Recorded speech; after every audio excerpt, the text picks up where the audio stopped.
I'm just trying to incorporate it into my mix now, because the more the merrier, you know. Mm-hmm. Absolutely. Do I need to add you on the stage? No, welcome to the main stage, Timothy, to the main stage. Yeah, there we go. Yeah. Okay, I don't know. Did that mean we didn't have audio on the outside? Sorry about that. Well, just to YouTube. Okay. Are we broadcasting to YouTube this today. week? Okay. Nice. Okay, it's fixed. Okay, So I'm putting out there. we should be good now. Yeah. Oh, look at that. Everybody's getting some? Oh my gosh, this has been a crazy tech last 2 months for us. Me and Jimmy have been going through the gauntlet right now, but I'm sorry, Johnny. What are you I'm sorry totally about? stepping on. Did you say who I was? No, I haven't gotten all the way through it. No, it doesn't matter. I'm just some guy. We started talking Kwanzaa and whatnot. I know. You're concentrating on the computer, so I'm trying to stall. I know you are. Yes, you're doing a great I'm job. doing the best I can. Are you ready? Yeah. Johnny C, that's me. Hi. We do have our fearless leader. It's the holidays, so a lot of people are out and about. We got to do the clap again one more time. I'm sorry. I know this is really screwed up, but we didn't have the audio, so we got to do the clap. Okay. All right. Go ahead, do the clap. Okay. Sorry about that. Okay. Sorry, everybody. It's we almost didn't have this show because we only have a skeleton staff, the best staff, right? Johnny and Jimmy. As I was saying, it's the holidays. A lot of people out and about and missing. But hey, we try to stay live for you guys. And give you some important information as well. Try to entertain me, Johnny C, Jimothy, our producer extraordinaire. Of course, our fearless leader, 13 years now. I've told you he runs a top producing Keller Williams team. In fact, we'll have an anniversary celebration coming up very soon. There's Jimmy D, Jim DePolo with the Florida Home Pros, Keller Williams Innovation. Hey, hi, Jimmy D. Happy Kwanzaa. Take a little breath. What breath for what? It's radio. It's radio. My alarm was set. It went off, but it was on mute. So that defeats the whole purpose of an alarm. Truth. This is true. I woke up. I'm like, how come the sun is out? So you from the moment you got your 10 toes on the floor the whole time. That sucks. Yeah, and I got here at like 8:52. But you stopped and got Dunkin' Donuts. So I mean, you did have some time. I had to have my Dunkin', man. Well, yeah, I didn't get any food because that's not 2 seconds in and out. I mean, that's. I know the people over there. It's like you got to go fast this time because there is a big line. I'm like, I mean, you had some time. But it's been a little crazy the whole week. Just wanted to say, we have a really good, a lot of good information for the show this week, Johnny. We're going to talk about foreclosure rates in the country and find out where Florida is. Okay. We're also going to talk about the golden window right now for buyers. So if you're a buyer or thinking about being a buyer in 2026, you got to really listen to some stuff we're going to talk about the golden window for you to buy right now. Nice. But first, I want to start off that me and Jimothy have been really buried a lot trying to get the YouTube channel up and running again. We had a little break for about 9 months because I had some stuff going on, but now we're back at it again. We're getting a pretty good response overall on Facebook. YouTube hasn't been as nice to us yet, but all the Facebook people, thank you so much. I'm getting so many likes and comments on those Facebook posts. But let me just give you some. And if you don't realize the impact of that, by the way, it really helps out the overall growth of the viewership, the people that see it. The more you like and share, Facebook, YouTube, it doesn't matter who it is. They're like, oh, okay, it starts to pick up more and more, and it gets thrown into the algorithm a little bit more. So that's very, very beneficial, and we thank you for comments and likes and shares. That's great. And everybody that's responded to my request for Google reviews for Florida Talk Real Estate LLC, the Google reviews, we've gotten a really nice response on that. So thank you, everybody, for your kind words about our show or us just helping you. One person signed up, and this is what I'm hoping to get more of. Jim and the team, or Florida Talk Real Estate and the team, something like that, gave me all the information to me, and I didn't spend a dime, right? It's like they called up, they asked for advice. We gave them the advice they need. They were really satisfied. They just put a little, the payment was, and I didn't ask her to do this, right? Just give us a review. If you thought that we gave you good information, but you didn't need to actually use our services, or you just like the show, give us a review. Let other people know what a great resource we are. That's what I'm trying to do. Totally. So let me just give you some little bit of headlines of some of the Facebook stuff or Facebook and YouTube stuff we've been putting out, because when people hear the headlines, they might start thinking, hey, I got to go check that stuff out a little bit more. The one that came out this morning was called Eliminate Property Taxes, Create a Housing Crisis. So that's where we're talking about what the effects would be about property taxes and how it would affect housing prices in the state of Florida if they really do get rid of the Florida property taxes. Another one was I'm out of here, Tennessee, North Carolina, Georgia, which is the best state to pick. We had another one, bye-bye New York, hello Florida. That's Mike and Colleen, who had bought in Orlando. They listened to us from YouTube channel up in New York and decided to buy down here. So thank you so much.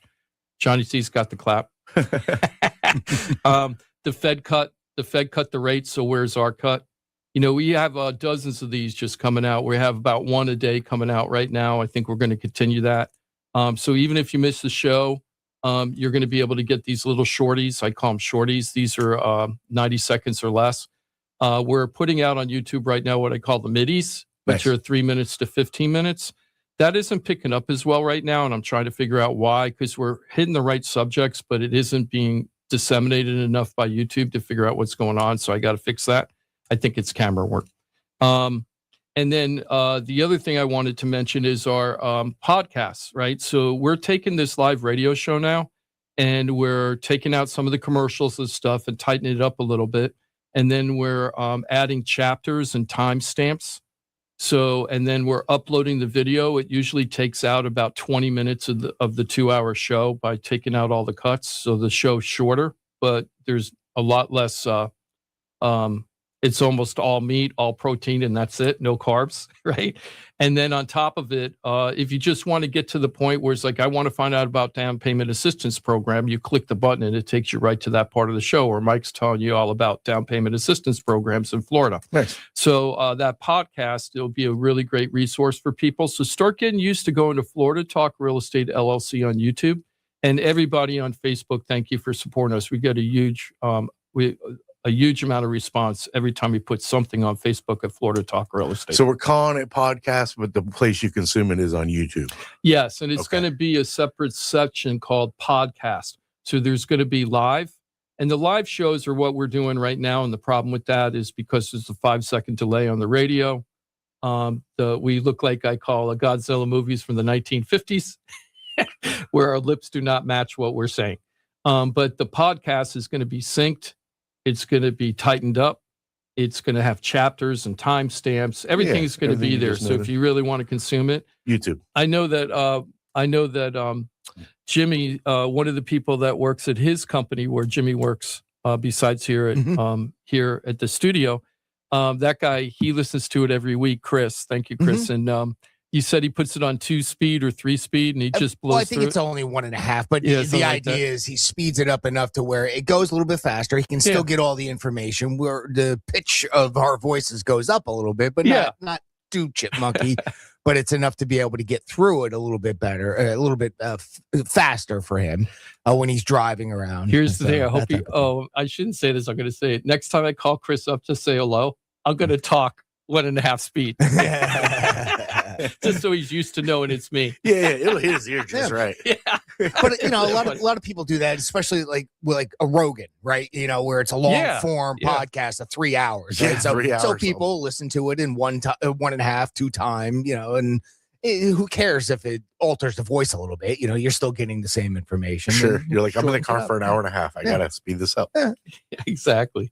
So anybody check out our YouTube page and our Facebook page, Florida Talk Real Estate LLC. Thank you so much. Thank you. And always remember, Florida Talk Real Estate is .com, your one-stop real estate shop, FloridaTalkRealEstate.com. It's been a little slow, just being real. I'm always real on this show. It's been a little slow as far as showings for my properties and things like that, but I think it's across the board. It's been very slow the last 2 weeks, which kind of is expected, but this season was actually slower than I've seen other holiday seasons years past. This one's been particularly slow. Think that's very interesting. We're going to talk about why that's a great thing for buyers.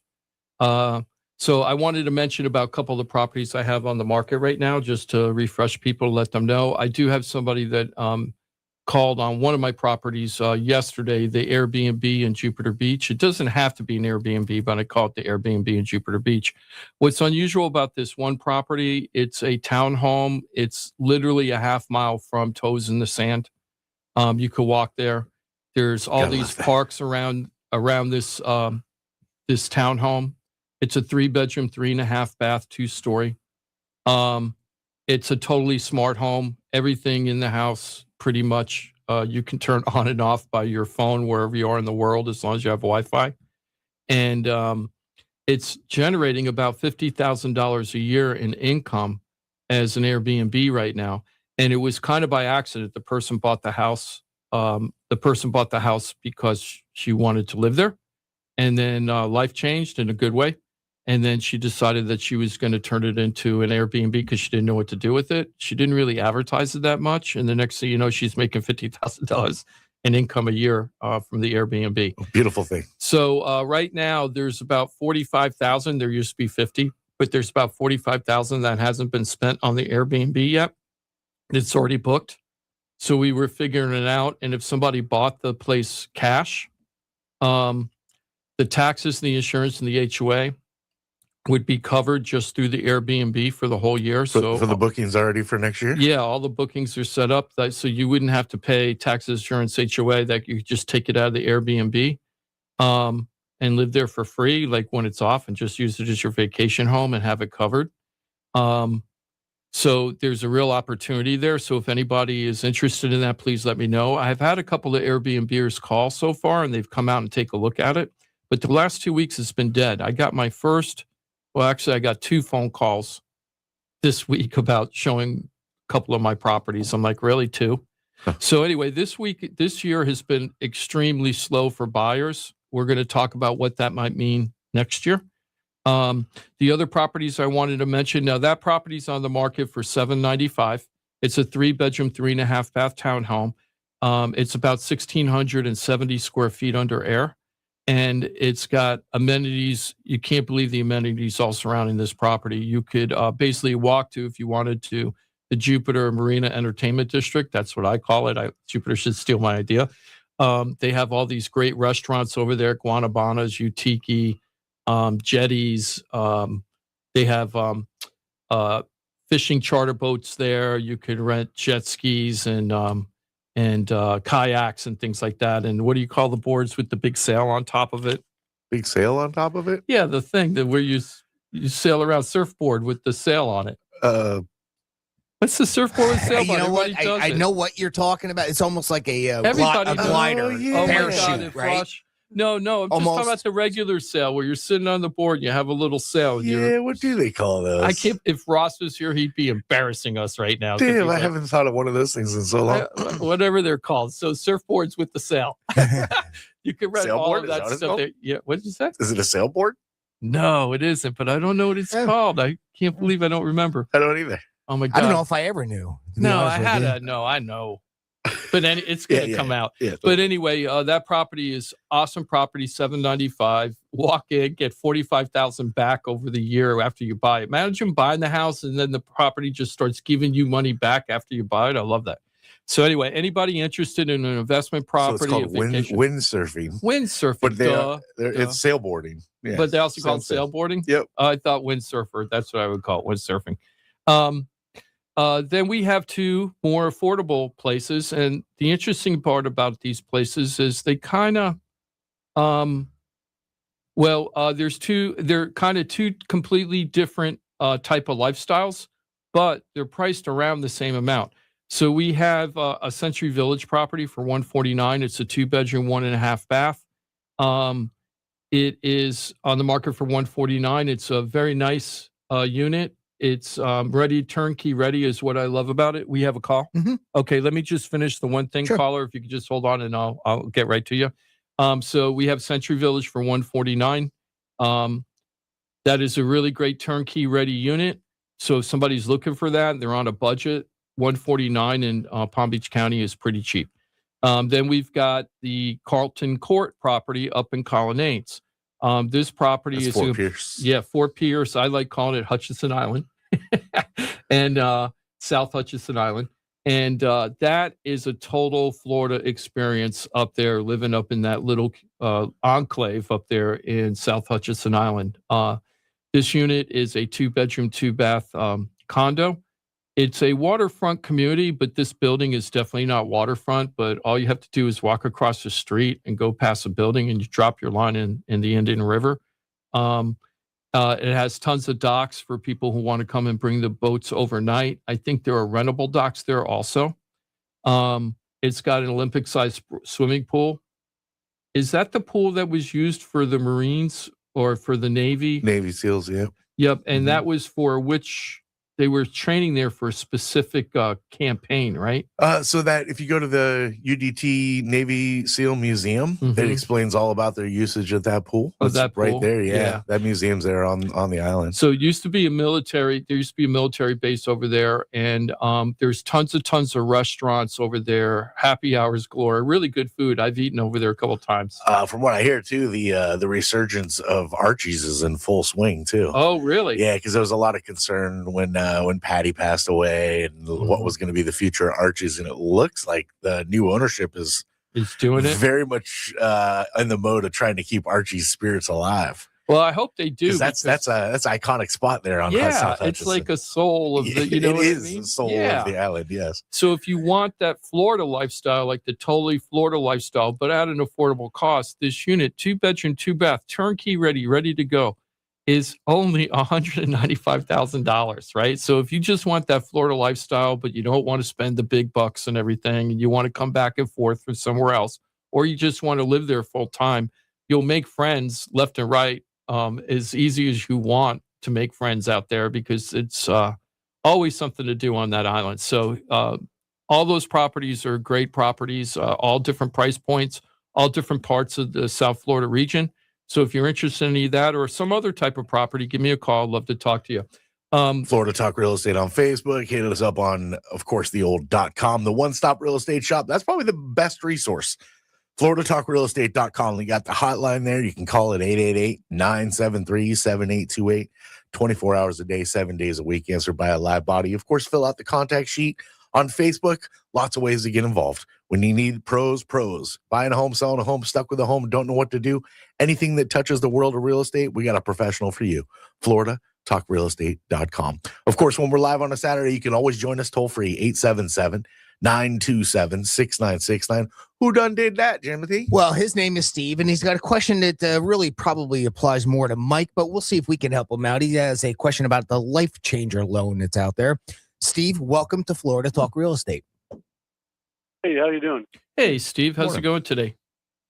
Good. Hey, I just wanted to get your thoughts and if you know much about those Life Changer loans and if it's a good idea or refinancing. Have you ever heard of a Life Changer loan, Charlie? No, it's new verbiage to me. I have not either, Steve. So I'm being, but it's okay. What I'm doing right now is I'm Googling Life Changer loan, and it's all over the place. So I'm not an expert in this, is what I'm trying to tell you. But it's kind of interesting. Can you tell me what you heard about Life Changer loan or what piqued your interest in it, just to see if it's legit or not?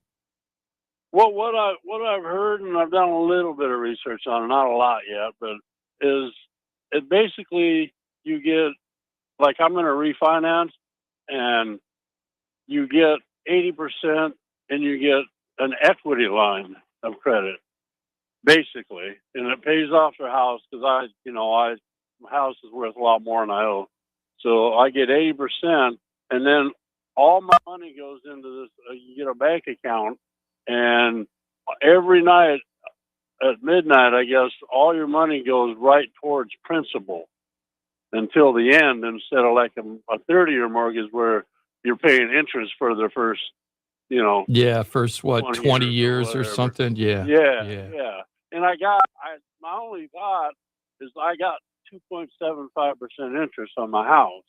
Mm-hmm. But they're saying even with a low interest, this is going to just blow that, because you're just paying, basically you're using your equity to pay your bills, I guess, every month, but all your money that just, all your checks, everything goes right into this bank account, and I guess every night at midnight it goes toward the principal of your home. So I'm trying to think, or your loan. I'm trying to think because this is all new to me. Yeah, And it's obviously brand new to me. all I am is the lead and the last voice you hear on the show. I am just the air traffic control, right? Not one of the pros you reach out to here. But how do they make money? Because every one of these loans is about making money somehow, some way. I'm trying to figure out how they make money on this. And that's where it worries me. Well, they say there is interest on the end, but there's no balloon payments or nothing. But on the end, there's interest. But as the loan goes down, the interest will go down. You know what I think this is?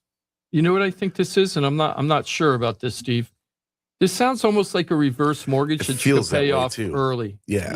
My parents were in a reverse mortgage. Mike put them in a reverse mortgage when they felt it was the best. Well, that's what I'm wondering about, because like I said, I don't want to jump into something when I got 2.75%. Yes, that's the other thing I was going to say. Yeah, I'm not going to get that back, Exactly. And when you said 275, do you know that the lowest recorded Freddie Mac at the time on the Freddie Mac page was 265 in 2021?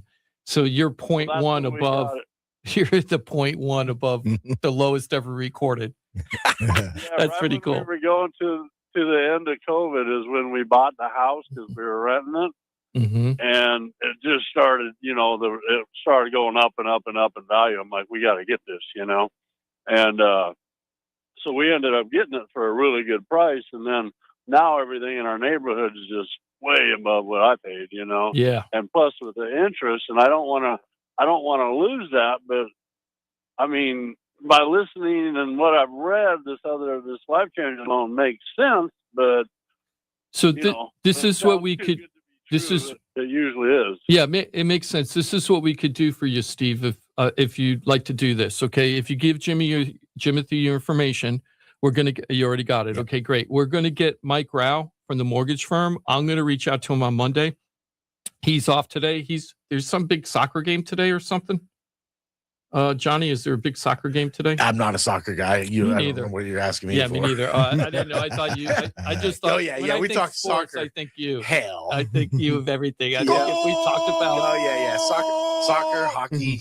We talked the big ones. That's a massive audience out there. But what we can do, Steve, is we're going to get Mike to give you a consultation to figure out what a life changer loan is and the pros and cons of it. Okay, I promise Scout's honor right now that he's not going to try to steer you into anything. He's going to give you the advice you need, and then you can make a decision what's good for you and your family.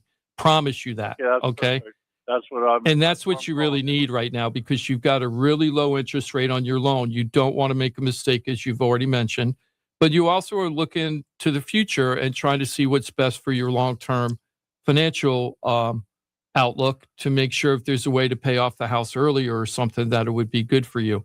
So I promise we'll get you to Mike. I would not do anything until you talk to him, but I think it's going to be, we're going to talk about this next week when Mike comes back, because I've never heard of this loan before. And it's kind of interesting. And this might be helpful to people. It looks like it's actually like a company, lifechangerloan.com. They're advertising on our station right now. Matter of fact, if you want, I can play their commercial. And as I look into it, it looks like it's basically a HELOC product. That's what it sounds like with the 80-20. The 80-20 sounds like a HELOC. Yeah. So, but it doesn't mean it may not be a benefit to you. Right. That's where you need the professional guidance of the pros pro. Yeah, because I would have, if that's true, Johnny, what you just said, and I believe it to be true because Jimmy says there's a commercial running.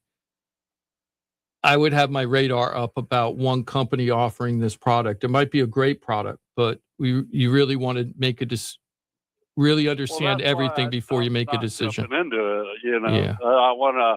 This is too big a deal just to leap without any education on it, Yeah. So okay. Yep. So we're going to go ahead and do that, Steve. Jimmy's already got your information. I'll reach out to you. This is what's going to happen. I'm going to reach out to you on Monday. And when I call, if you don't answer, I'll just leave you a text message. Then I'm going to ask you for a couple more pieces of personal information I don't want to talk about on the air. I'm not going to ask any income or anything. I'm just going to give the information that Mike needs to do some research so that he can call you back with real information. And then Mike will give you the advice that you need. I promise whatever the answer is, you're going to be satisfied because he's going to handle you right. Perfect. Awesome. Thank you very much, sir. I appreciate all the help and advice and upcoming advice. Appreciate you being out there very much. Happy holidays and Merry New Year. And thanks for being with us on a Saturday. It fits perfectly, Jim, with my kind of thinking. So in the last couple months, my radars are way up to see where is it going to be? Because right now, so many people have a ton of equity. And they're kind of strapped, right? And it's specifically, you start to get into retirement age. You talk about fixed income. Many people have what I would consider fixed income. If you work your 40 hours, like you know what your check is. Yep. It's only so much you can do, minus getting another job, right? Kind of have a fixed income, but specifically fixed. Like they're retired, they know what their monthly nut is, but they're sitting on a nest egg in their equity. I'm waiting for, and I don't want to call it predatory because I don't think it's negative, but I'm waiting for the condition, and we're ripe in our country where you're like, hey, get your cash out of your house. We've seen it before. We've been through cycles. The last couple I remember was, you deserve the boat and the vacation. Like they were really urging you to spend it frivolously, right? Countrywide, remember Countrywide? Boy, and I don't think that this is that. This is do you need access? Do you need to fix something on your house? Because these products are always there for you, right? Home equity line of credit, HELOCs, home equity loans, those are always available. But to advertise specifically like, hey, get to those are the telling tales for me. And I was waiting for it to really start. And this might be the kind of the kindling that's getting it going. This is advertised on the station. Yeah. And that's, again, it doesn't mean it's bad by any stretch, but what it is to me is one of those canary in a coal mines. It's like, hey, this is happening. It could be a sign. It could be another sign. Yes. We have other signs. Because it's only going to interest people that are sitting on a ton of equity. That guy's got 2.75% interest. Why would he even consider it? Because he has a fixed income. Maybe he has some projects that he's been kicking the can on at home. Maybe there's a roof due. Maybe, again, any homeowner that's been there long enough to get the equity, have an amazing rate, you have some projects that you're going to have to do soon, if not now. That's the reality of being a homeowner for a long time. And if you don't have the cash, how else are you going to get it? Again, I don't view it as negative, but I view it as that's a sign of the time. It is. I've been waiting for it. And there's kind of the first glimpse. Yeah, we're going to get into a little bit more of that this week, but next week we're really going to dive deep of what's going to happen next year. Next year and next week is going to be our anniversary. So next week is going to be the 13th anniversary. Actually, it's going to be the beginning of the 14th season, January 2nd, right? That's the way I look at it, 14th season, right? So we just finished year 13 on the show. We have not taken a break through the whole thing. When we first started, we were the youngins on the station of non-professionally produced iHeartMedia stuff, and God knows we're not professionally produced. Sorry, Jimmy. But now we're the old dogs here. 13 years. We are the main show that's been around. It's live. It's new every week. It's not recorded. We're not selling you stuff all the time, and all you're hearing is buy, buy, buy. We're here to get you information, get a couple laughs, kind of check in with us, see what's going on in the market, learn a couple things. Yeah. Right? That's what we're here about. And if you do need to buy a home, sell a home, you're stuck with a home, you don't know what to do, or have an issue that touches the world of real estate, we have a professional to handle that and so much more. That's just the icing on the cake, I guess. Yeah, I really feel like that's the bonus. It's like, because there's a lot of podcasts out there that do talk about real estate. Not all of them will actually help you with the real estate you need. And not just one thing. We're not a one-trick pony, because this is a team of professionals we built together over all these years that all work together, but they're not in cahoots with each other, meaning like, oh, I really want you to go to Mike because I'm going to get paid extra money. Or Mike's like, hey, you got to go to Jim. Yeah, there's a referral fee tied in. No, that doesn't We're all exist. just regular professionals, all doing our normal stuff that we would do every day, but we trust each other, know each other, give good work. So that is a real thing in many industries, in the legal world, there's a referral fee that happens. That's not the way it works with the Florida Talk Real Estate team. It's all about getting the right information and making the right decision for you and your family. And if it happens to be something that can be done through the team, I think the best examples over the years are when I hear like Mike specifically or Ross, like, hey, that's a great quote. I would go with that. That's not me. That's a different company, but that's fantastic. And that's what you should go with. Those are the moments where you're like, yeah, these are the people. These are the ones right here. I just had a call from a friend of the family. A friend of somebody in my family. I've never met this person, but she needed to sell a house in Central Florida. I just helped somebody buy, Brian. Brian, if you're listening, Happy New Year. I'm going to call you later this week, buddy. But I helped them buy something up in Central Florida. She was selling in that area. So I know the area better than I do other parts of Florida because I just recently closed something there. So I knew how hot or how strong the buyer's market, was it a buyer's market, seller's market, what type of houses are moving and what are not, that kind of thing. She had a newer, older home. And what I mean by newer, older, and that's a new term I'm going to come up with right now is newer, older homes, because when you have a resale home, you're being undercut a lot of times by the new construction. Sure. So even if your house is only 5 years old, you might consider it's like basically it's a brand new home. It's only 5 years old. But in today's market, because of the property values changing and everything, a lot of buyers, without your knowledge, will understand that. I'm sorry, I'm looking at my camera and it went close up.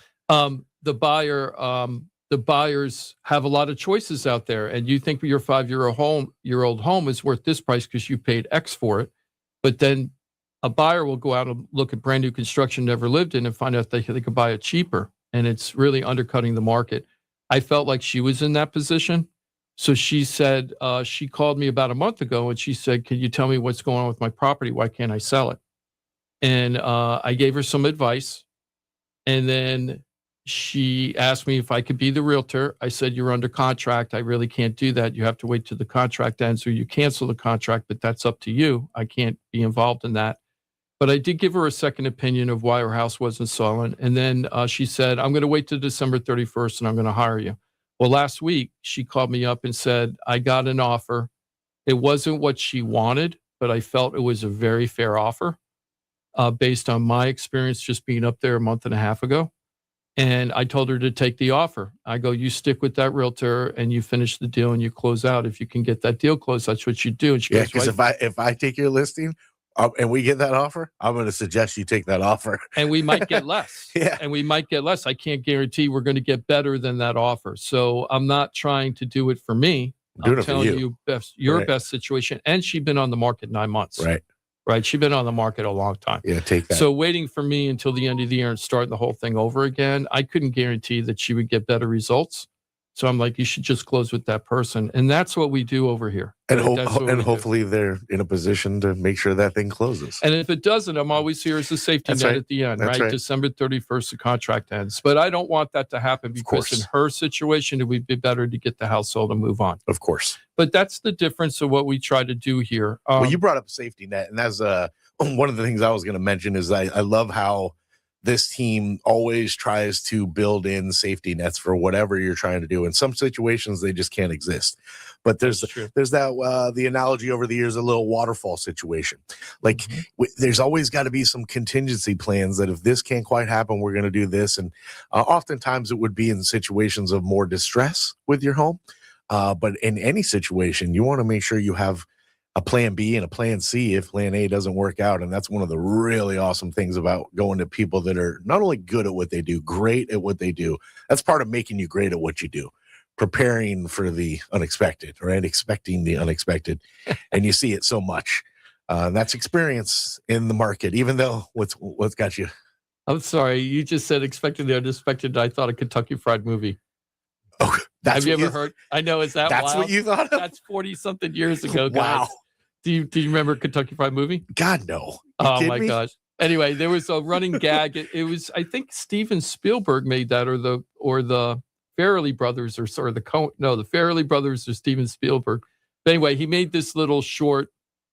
You should check it out one time. It's pretty funny, but it's a bunch of little short bits. It's like a short bits of bunch of stuff. Yeah. And there was a running theme that you should always expect the unexpected, and then that somebody would die in the script that made no sense. It was like breaking the third wall, and then somebody would die, like one of the actors would die in the movie. Third wall or the fourth wall? Oh, is it the fourth wall? Which wall are they breaking? I don't know. Maybe I want to know what the third wall is now. If the fourth wall. So fourth is when you're connecting with the audience and you're talking right to them. Yeah. So maybe I guess it's fourth wall.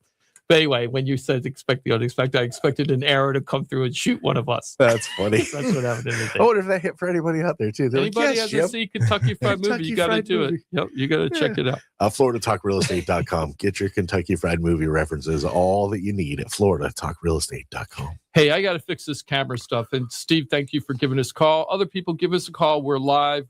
This is a real show. It isn't a rerun. We're here ready for you today. Kind of like a real show. Kind of. Everything's a little effed up today. But what we're going to do is the next thing is we're going to talk about the golden window. We're in a golden window right now. And if you're thinking about buying, we're going to talk a little bit about that. And then later on, we're going to talk about foreclosures in the United States and find out where Florida's ranked. And just so I paint the picture correctly here, if I'm looking out the golden window and it's raining, am I looking at golden showers? I don't know. I don't have the answer for that, Johnny. FloridaTalkRealEstate.com. Know it, use it, love it, share it on Facebook, share away, consume on YouTube. Florida Talk Real Estate LLC.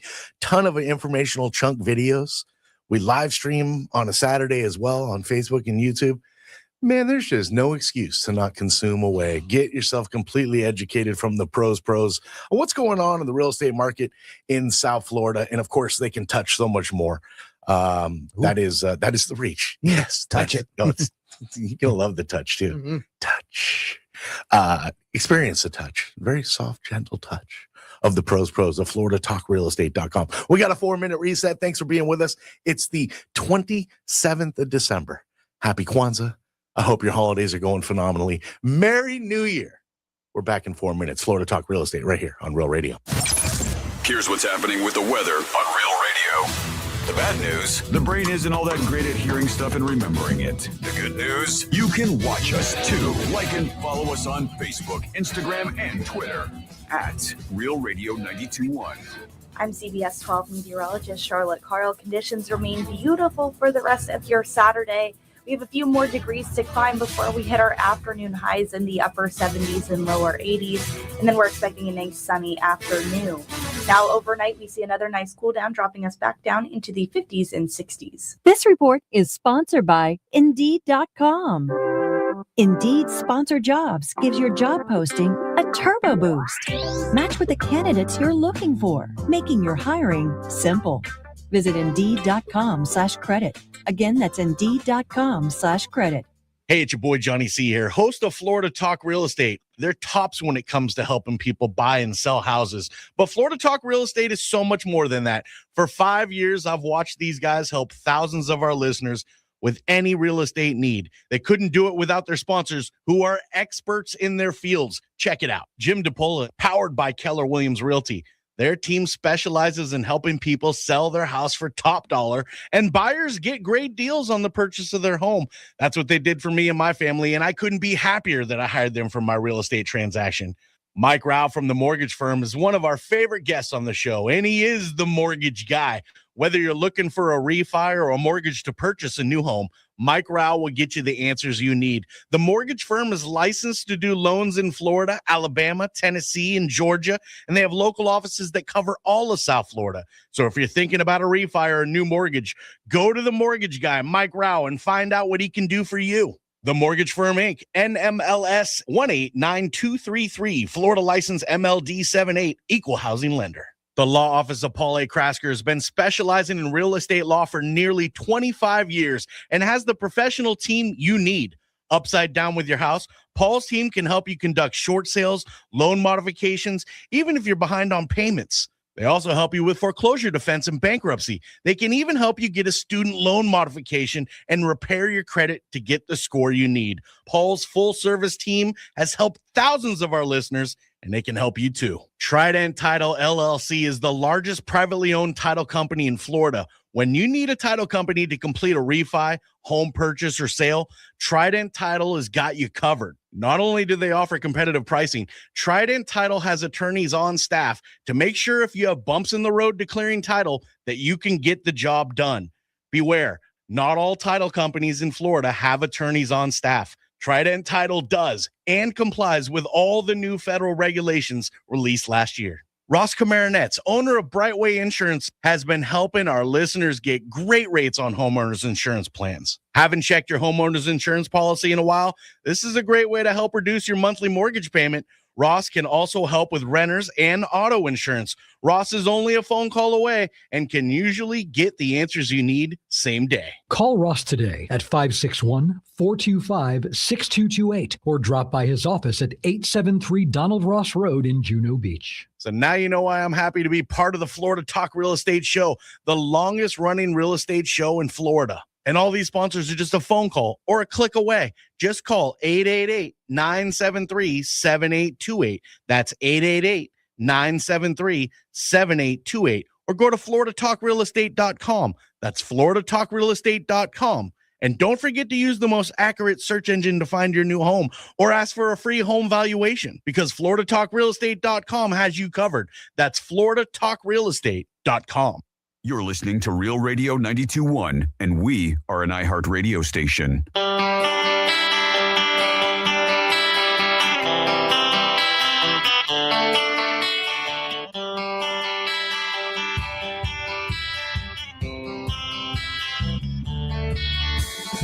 This is Florida Talk Real Estate with Jim DePola and Johnny C. Got a question for the show? Call us live at 1-877-927-6969. Yeah, go ahead. Do it. I dare you. Double dog dare you.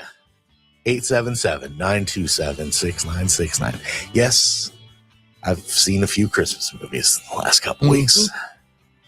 Yes, I'll probably continue to do just that. Johnny C., that's me. Jimothy's our producer extraordinaire. Have you watched a few yourself, my friend? Don't forget the rubber sheets and gerbils. You do Polar Express? Actually, really, it's gotten down to Christmas Vacation. That's the one. That's the one. Yeah, pretty much. So that's every year. And Christmas Eve. It's becoming a Christmas Eve tradition. So I think if you're gonna pick one, like you're like, we get one, that's a pretty good one. I really like the newest version of the Grinch. Was it the Cumberbatch one? Is that the cartoon one? Yeah, that it looks is. like a cartoon. I just saw that this year. I like that a lot. Yeah. Hey, I really enjoy that. Yeah, I'm such a dork when it comes to Christmas movies. But Polar Express I didn't really consume it this year. I'm kind of bummed I didn't. But that's the one where you're like, yeah, it's Christmas. Yeah, it's finally Christmas. Yeah. I mean, there are a bunch that are worth watching. Don't get me wrong. It's For just, sure. it's a time consumption thing. But I always have to make room for Chevy. Love it. Yeah, it's very quotable. And it's very much a part of our lives. Oh, it is quotable, all right. Very much a part of our lives. Again, I'm Johnny. Jimothy's right there. And, of course, our fearless leader here on this 27th day of December as we are live on this Saturday. Jimmy D, 13 years now, I've told you, he runs a top-producing Keller Williams team, the Florida Home Pros team with Keller Williams Innovations. What's your go-to Christmas movie? I'd have to say Christmas Story. Christmas Story. If I was okay. only stuck with one movie I had to watch, then it would be Christmas Story. It's up there for me too. Like Yeah, I watched it. There was a few times it ended, and I'm like, here we go. Let's go again. Mm-hmm. I didn't make it all the way through the second time, but I always love that. I always love that movie. And then, the guy who wrote it was from Fort Lauderdale. So I did not know that. Yeah, Bob Edwards. Interesting. He also wrote Christmas Story, and he wrote Porky's. Oh, really? Yeah, so he did Christmas Story No way. and Porky's. How about that, huh? Yeah, Porky's was first. Was Porky's based in Florida? Yeah, it was based in Fort Lauderdale. It was based on the Fort Lauderdale Flying L's, like Fort Lauderdale High School. I thought I remember But they that. named it Angel Beach or something in the movie or whatever. But the guys, I was talking to some older guys down in Fort Lauderdale in their 70s, and they say there was a Porky's down there at one point.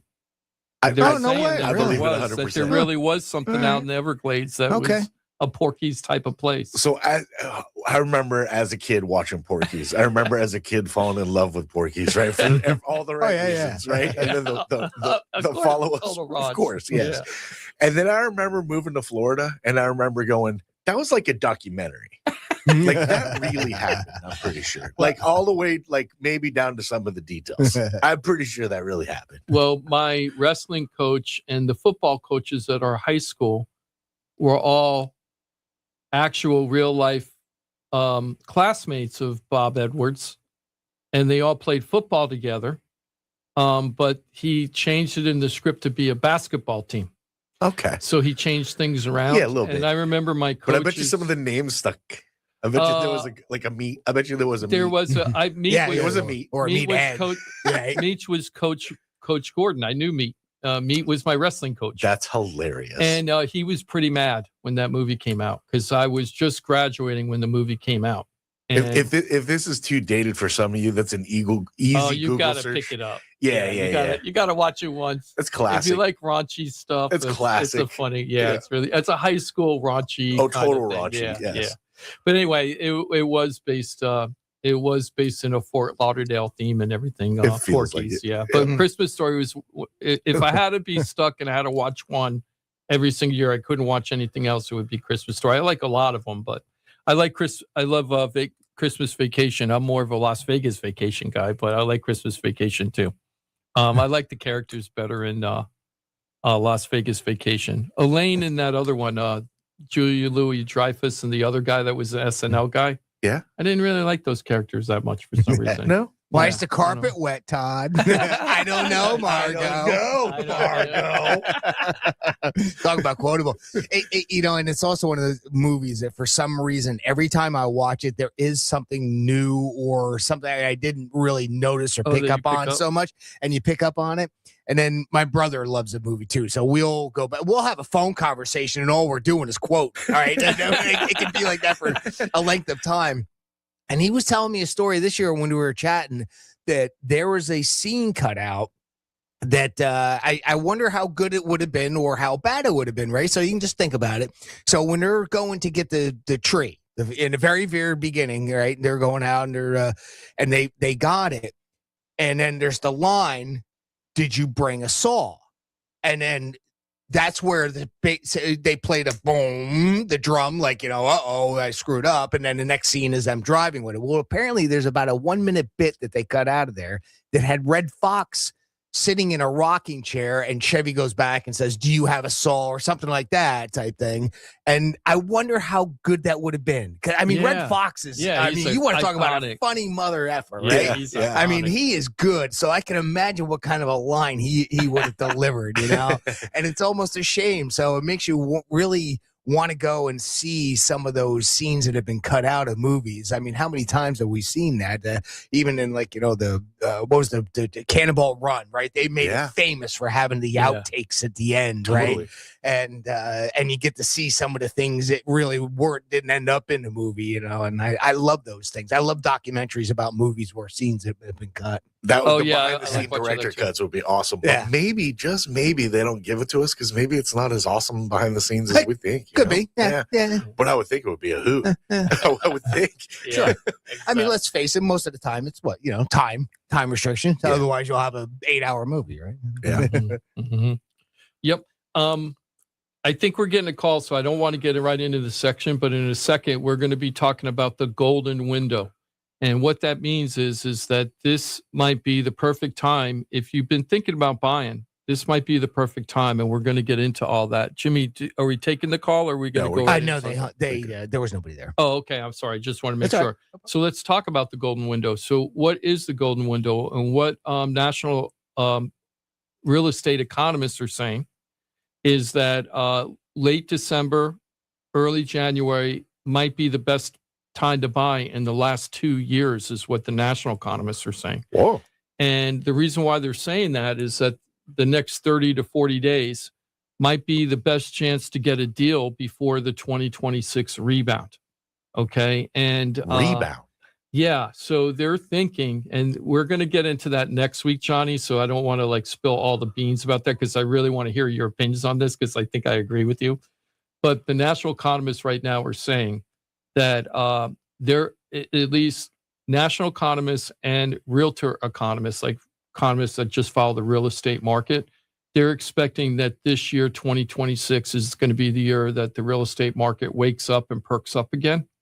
And they think I don't want to get into why because I don't necessarily agree with that opinion, but we're going to talk about that next week. But they feel like there's going to be a big surge. And when I say a big surge, not like a COVID type of positive surge of real estate activity, but it's going to be much better than the last 3 years. Right. So it's going to be better, but not like the best ever or anything like that. Well, I'm really anxious to hear their why because I promise baffled. We'll get into next week because then it'll be better if we do it next week. Okay. So we're going to talk about next week. So just bear with me. Yeah. Ignore this part. Ignore this part right here. He's biting at the bit. Yeah, you're bringing up stuff that I can't even touch on, which is I know it's sounding crazy. It's like look, but don't touch. Yeah, so let's just leave it till next week. Okay. But the theory is that if the national economists are right and that we do have this surge next year, that this might be your perfect window to buy right now. It feels like a good sales pitch is what it feels like. Well, here's a couple of things they're saying. You can't wait. And here's some things you're probably going to agree with. They're telling you, if you're waiting for the interest rates to drop, you're waiting. But we don't need them to tell us that. We say that literally every week for 13 years. But it is confirmed. The interest rates is an aspect. Yeah. If that's your focus, you're doing it wrong. Mm-hmm. It's an aspect. It's a part of the equation. Mm-hmm. But if it's your only part of the equation, well, you're not seriously a buyer. You're not really interested in buying a home. Well, the thing is that because we had that super low interest rate like Steve got, when I'm assuming he refied the house at that time because he's seen a lot of equity in the house growth since he. A caller from earlier in the show, just cut. Thank you. Who had like a less than 3% interest rate. Yes. 2.75, really nice, right?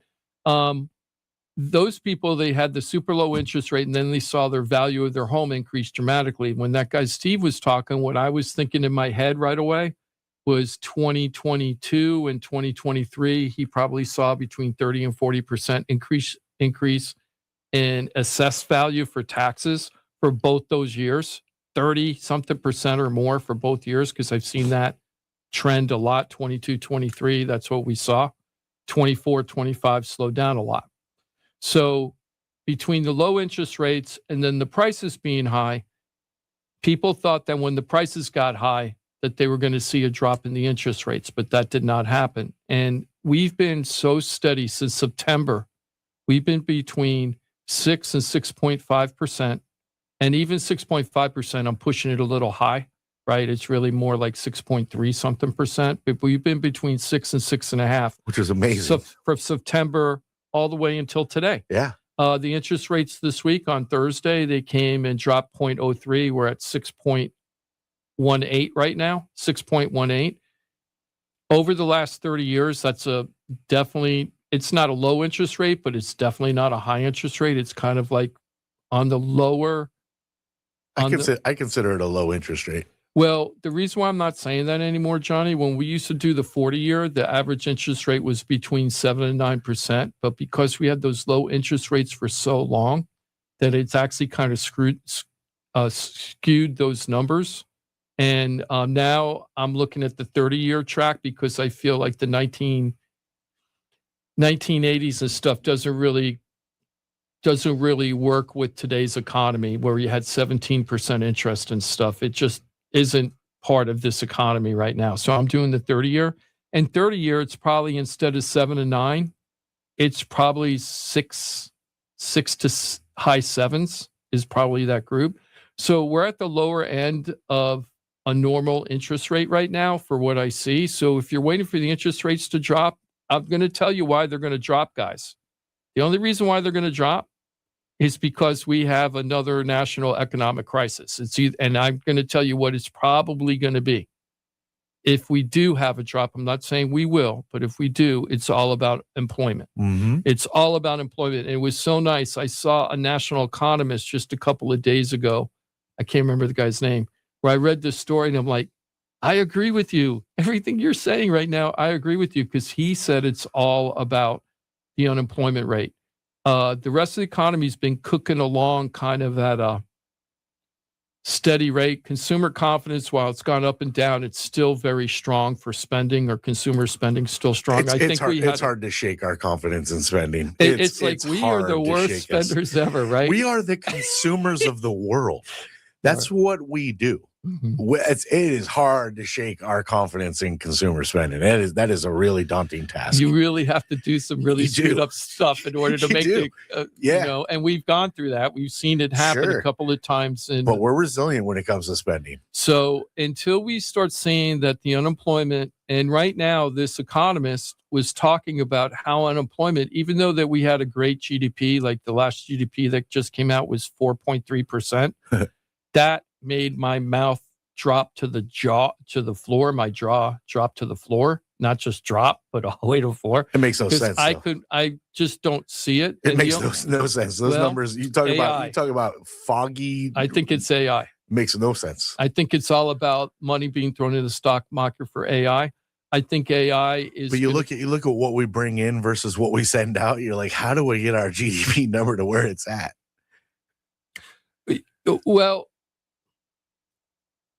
Well, I don't really have the answer for that, and I don't want to get into politics. Well, it's not politics. It's not. It's just it's a matter of what we bring in versus. Oh, I see what you're saying. It's just the variance is so vast that the GDP number that it just doesn't seem to fit. I'm not an expert enough about GDP to know if we're producing more or producing less. I'm being real with you. I don't really know. That's me neither. That's why I say it's just kind of wonky. The number always feels way off to me. I'm I never felt it was way off for the last like 6 or 7 years. We were like, before 2020, well, right around 2020, I should say, we saw for years from 2017 to 2020, what we saw was very, very low GDP. It was almost anemic, right? We weren't growing at all. And everybody was complaining, we're not growing, right? But our inflation was really low at that point too, was super low. The reason why inflation was low is because we weren't producing anything. We weren't producing the way that we normally produce. We weren't the juggernaut for whatever reason. We were below 2% for GDP. Then in 2020, because of the COVID economy, at first, it destroyed our economy. Then it made our economy go on fire like we've never seen in a very long time. During that period, we saw inflation spike up tremendously, right? But it was all supply. But then because we had supply, it was all supply and demand on that, right? And then once we got our supply chain working across the world, we started seeing the inflation go down. But GDP wasn't really picking up that much. It still wasn't picking up. Then it started picking up again towards 2022, 2023, 2021, 2022. That's when GDP started picking up a little bit, but that only got us into the mid twos. I don't even think we hit a 3. And now we're at 4.3. And I don't know what that means yet. I was a little surprised by that number because I feel like the job market is very, very weak right now. And the whole reason for the last cut from the Fed was to get the job market kind of cooking again, which again kind of makes no sense in that explanation. You're like, so we're gonna give access to dollars for these corporations so they can hire people. Not gonna. Yeah, it's supposed to open up the thing that they feel more confident that they could hire for the future. But the problem that and then fluidity for the workers, so we have somewhere to maybe go, or you don't feel pinned into your job. Yeah, it's not shaking out that way. The economist was Mark Zandi. I remember now, right? And Mark Zandi, he's a pretty well-known economist. He's bounced around from agency to agency, but he's been around for a long time. This Mark Zandi guy, and he also said the same thing you did, Johnny, which is the fluidity of the job market is very tight right now. There's not a lot of fluidity. So what he's saying is the good news is employers aren't laying off massive amount of people yet. They're holding on to the ones they got because they don't want to hire new people. But at the same time, they don't want to add on new people. They're going to try to keep the people they got and make them work more efficiently. And that's the other thing I think this cycle is going to be different about the fluidity. The Fed isn't going to be able to control that corporations supposedly are using AI more and more and more, which means you need less and less real people, right? And that is going to be something that the Fed can't control, right? So even if they do reduce money, to make it easier to spend money for corporations by having lower interest rates and the money's easier to get, you're still going to have a problem of how they're going to spend that money, because they might end up spending the money on AI and not people. Well, and there's a tug of war too, because all corporations are all about a bottom line, right? It's all about the money that they make, sometimes answering to your board, your investors. There's also incentivized in tax codes to automate. So, I mean, it's this weird spot where you're like, yeah, we got to make jobs, but you're incentivized to automate through the tax codes. So I don't know. As a corporation, I just feel like they're absolutely going to go to more automation because it only makes sense to their bottom line. If you take this to the extreme, though, that all the corporations just start AI and everything, like automating, let's call it automate everything, right? Whether it's AI or machines, like making your cars and stuff like that, right? And they do all that, and let's say it really infiltrates everything in the country. Who's going to have a job that's going to buy all the stuff that's being made? We're not going to have anybody to buy this stuff, right? We can make the stuff. We don't need people to make it anymore. But then who's going to be around to buy it? I don't got a job, right? I got kicked out of my job. How am I going to buy that thing? Right? So I don't think this whole thing has been very thought out very well. And you just looked at me like I never thought about that. Yeah, well, at that point, we all get checks in the mail. Well, that's what Mr. Elon says. Yeah. Right? At that point, we're not going to have to need money anymore, and that you need money, but you just get it sent to you. I read a headline recently that he just said that don't worry about saving for anything; just spend all your money. It doesn't matter about saving anyway. It must be nice when you're a 100 billionaire. Well, hey, Elon, tell you not to worry about. Welcome to the economic plan for many of us over the years. Yeah, exactly. That's been our plan. Yeah, that's been our plan, dude. Well, the reason why he's saying that, he still wants us to be the great consumer, right? So we are. We are. Don't you worry. We are. So very interesting, but we kind of got off track. So why would this week? Why would this golden 30, 40 days, 45 days be the golden window? Okay, so the first thing is that if this bubble, I shouldn't call it a bubble, if this burst, well, I shouldn't say burst because that sounds like a pop. Yeah, well, the only thing if this increase in activity, if this increase in activity compared to the last couple of years actually happens in 2026, people just go, I'm fed up. I've been waiting for years to do something. I want to sell my house. I want to buy my house. I've been waiting years and years. Interest rates have been the same now for a very long time. I guess if I'm going to do it, I need to do it now. It's not going to change any differently. And that's what the national economists are saying right now, is that where we are right now is where they're predicting where we're going to be at the end of the year as far as interest rates. Now, they're also expecting that prices will increase over this year. They're not expecting a decrease. Nationally, they're expecting a overall increase in property values appreciation. Well, they're expecting the market to heat up, and that's an obvious connection, isn't it? Because if it doesn't heat up because of a collapse, so if the bottom falls out, we're going to heat up. Well, I'm not saying that the bottom's falling out. It's not going to happen, right? So they're saying that it's going to heat up at these levels that we're at. It's only going to get hotter. Yeah, and I don't want to get into it right now, but I'll tell you next week why they're saying that. There's a reason. I don't agree with it at all, but this is what the national economists are saying. Okay, that part. Now, whether or not we're going to have increase in activity next year or not, regardless of the numbers, right, the reasons why, there is a pent-up demand of people that want to sell and people that want to buy but haven't done it yet, right? Last year was a record year. This year, actually, 2025 was a record year for what was called the D-listers, right? Not the D-listers, right? D-E-L-I-S-T-E-R. The people that put their house on the market, they weren't satisfied with the results they got, and they go, I don't think I need to sell my house right now, and they delisted the property. They took it off the market. Sure, and even with that said, our inventory is still really strong.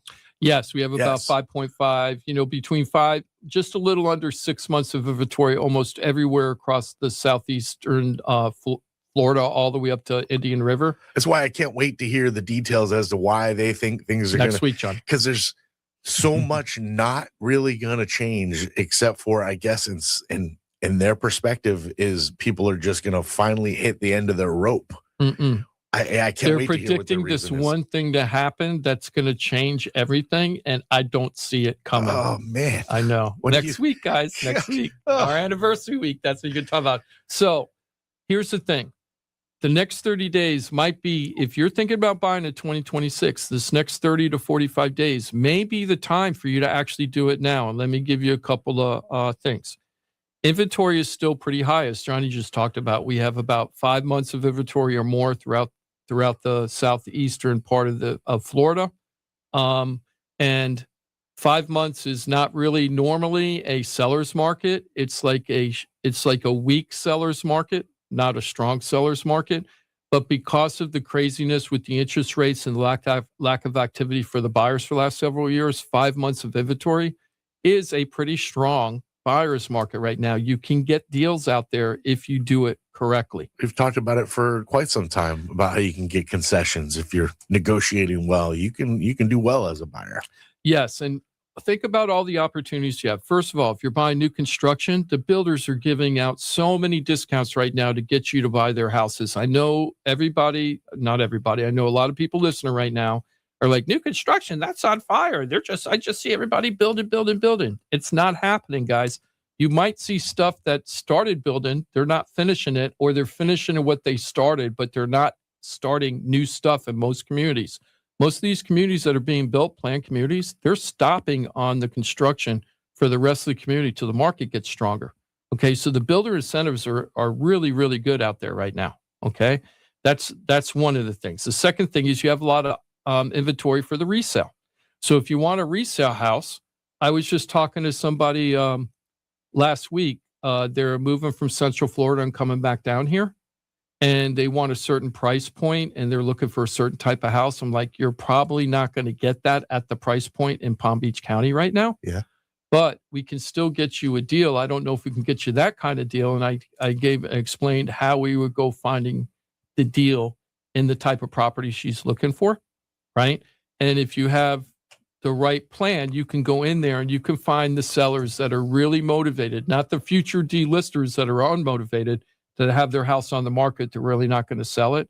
But you can find the ones that are really serious about buying and will be grateful to have you come in and buy their property. There are sellers out there that have that need right now.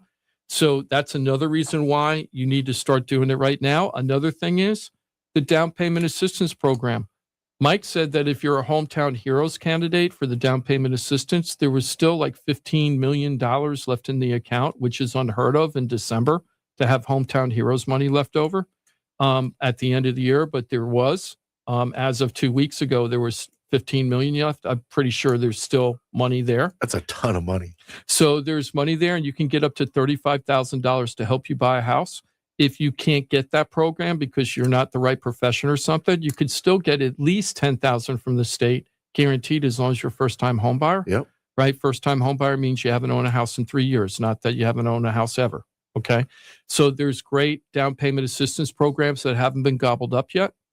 If we switch over to next year and we do pick up in activity, some of that money will go away very fast. The money's just sitting there right now for you. So you have down payment assistance programs to help you. And if you're at the $1 million to $3 million market, there's a lot of really good opportunities out there right now, because that's the market that's jonesing the worst in South Florida right now, is the 1 to 3 million. Things 3 million and higher, believe it or not, are going super, super fast. But the 1 to 3 million is the 1 to 3 million is where the people are wealthy, but a lot of them can't pay cash for their house. They're still financing, and that makes it a little harder. When you get up past that 3 million, a lot of them are just cash. Right. So there's all this opportunities, luxury market, low income market, first time home buyer market. There's just great opportunities out there. So if you're thinking of buying, remember this, if you hear this on while you're driving around or something, is this my golden window? Maybe I should start getting ready to do this now. Yeah. So if you're interested and want to find out how to do that, we have the whole team here. We've got me as the realtor, Jim DePaula. We got Mike Rao from the mortgage firm. I hope you want to work with him because he's awesome. Oh, yeah. And then we have Ross Conmarinets from Brightway Insurance to get the insurance. And here's the best thing. We're going to be able to find out what your real mortgage payment is after you buy the house between these three professions, the realtor, the mortgage broker, and the insurance agent, getting together before you buy the house to make sure that you don't get sticker shock after you buy the house as things change as things change when the house is reassessed after you buy. That's right. So we can do that for you. Yeah, you need professional guidance. And the reality is you may know people that are in the industry, and these might be people that you love and care about. Maybe you broke bread over the holidays with them. They might be amazing people, but they might not be great at what they do. They might be good at what they do. But if you're looking to buy a home, sell a home, you're stuck with your home, you don't know what to do, you need professional guidance in the world of real estate. You really want to try to find the best that you can. That's why I encourage you to go to FloridaTalkRealEstate.com. A team of professionals, pros, experts in their field, and they do absolutely work cohesively together.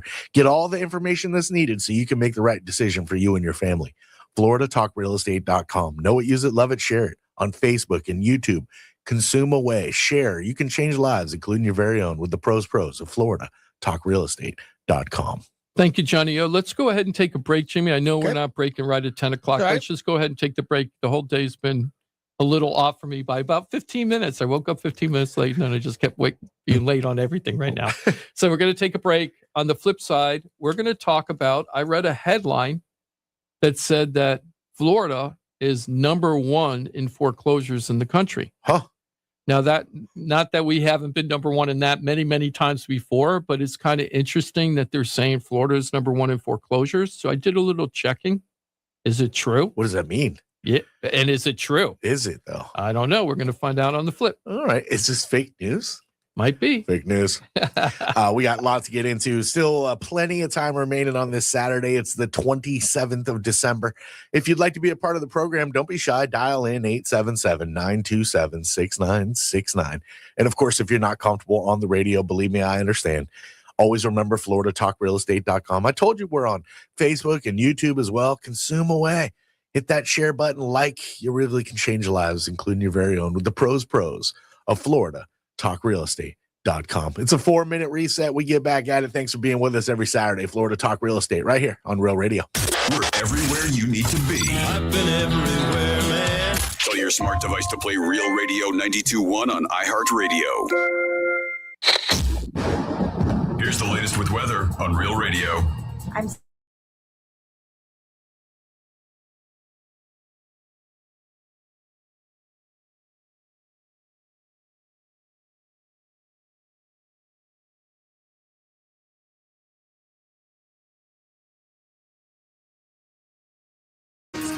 This report is sponsored by Mattress Firm.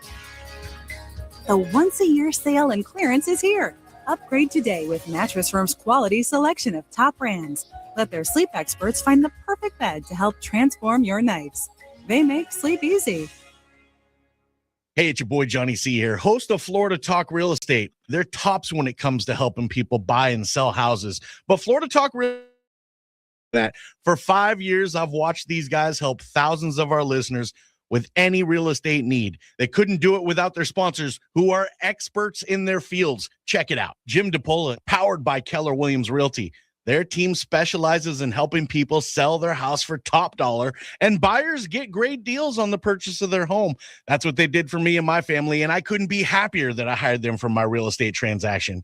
Mike Rao from the mortgage firm is one of our favorite guests on the show, and he is the mortgage guy. Whether you're looking for a refi or a mortgage to purchase a new home, Mike Rao will get you the answers you need. The mortgage firm is licensed to do loans in Florida, Alabama, Tennessee, and Georgia, and they have local offices that cover all of South Florida. So if you're thinking about a refi or a new mortgage, go to the mortgage guy, Mike Rao, and find out what he can do for you. The Mortgage Firm, Inc., NMLS 189233, Florida license MLD 78, equal housing lender. The law office of Paul A. Krasker has been specializing in real estate law for nearly 25 years and has the professional team you need. upside down with your house? Paul's team can help you conduct short sales, loan modifications, even if you're behind on payments. They also help you with foreclosure defense and bankruptcy. They can even help you get a student loan modification and repair your credit to get the score you need. Paul's full-service team has helped thousands of our listeners, and they can help you too. Trident Title LLC is the largest privately owned title company in Florida. When you need a title company to complete a refi, home purchase, or sale, Trident Title has got you covered. Not only do they offer competitive pricing, Trident Title has attorneys on staff to make sure if you have bumps in the road declaring title that you can get the job done. Beware, not all title companies in Florida have attorneys on staff. Trident Title does and complies with all the new federal regulations released last year. Ross Camaronets, owner of Brightway Insurance, has been helping our listeners get great rates on homeowners insurance plans. Haven't checked your homeowners insurance policy in a while? This is a great way to help reduce your monthly mortgage payment. Ross can also help with renters and auto insurance. Ross is only a phone call away and can usually get the answers you need same day. Call Ross today at 561-425-6228 or drop by his office at 873 Donald Ross Road in Juno Beach. So now you know why I'm happy to be part of the Florida Talk Real Estate Show, the longest running real estate show in Florida. And all these sponsors are just a phone call or a click away. Just call 888-973-7828. That's 888-973-7828. Or go to floridatalkrealestate.com. That's floridatalkrealestate.com. And don't forget to use the most accurate search engine to find your new home or ask for a free home valuation because floridatalkrealestate.com has you covered. That's floridatalkrealestate.com. From the Anajar and Levine Accident Attorney Studios. Have you been in an accident? Call Anajar and Levine Accident Attorneys at 1-800-747-FREE. That's 1-800-747-3733. Real Radio 92.1 is WZZR West Palm Beach, an iHeartRadio station. Make us the #1 preset on your car radio and on the free new and improved iHeartRadio app. Listen for all your music, radio, and podcasts. Free never sounded so good.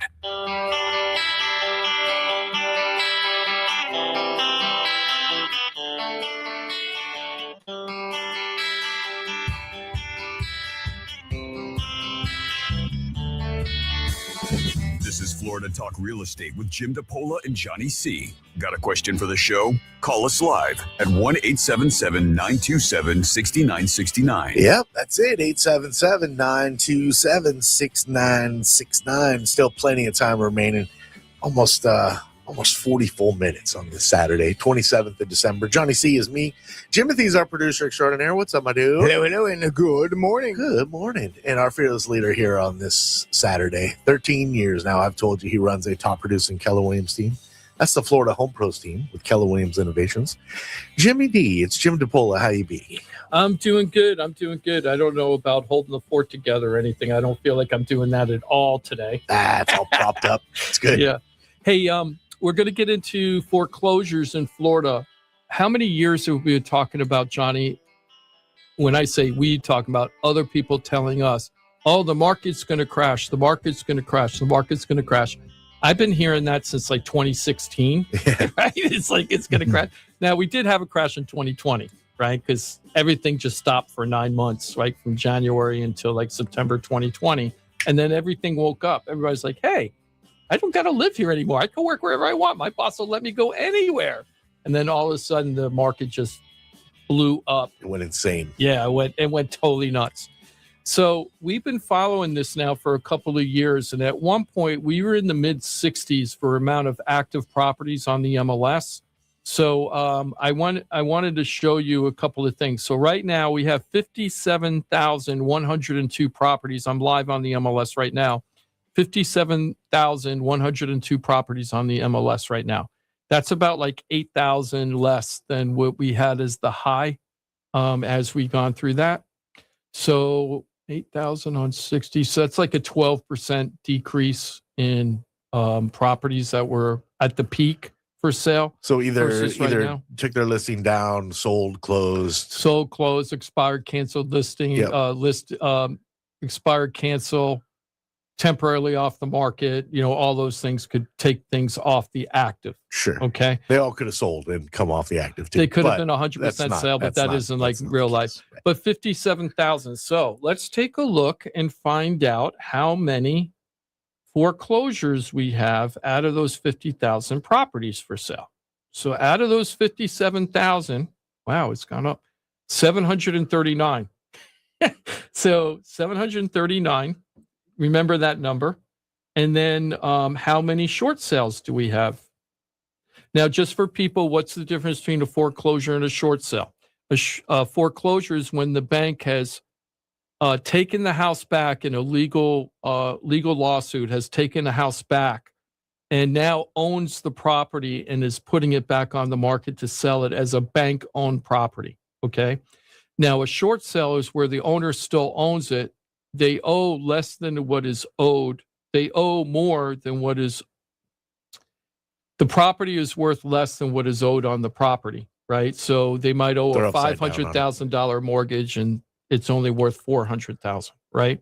So the foreclosures, they don't count until the bank has taken the property back and it's hitting like auction or sale. It's not counted as a foreclosure if it's just in the process. No, if it's in the process, it is.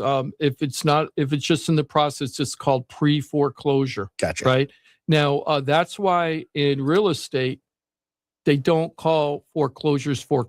They call it real estate owned, REO. They don't call it a foreclosure. Like when I search, I have to search for REOs. REOs. That's because the bank owns the real estate. That's what that means, real estate owned by the bank, right?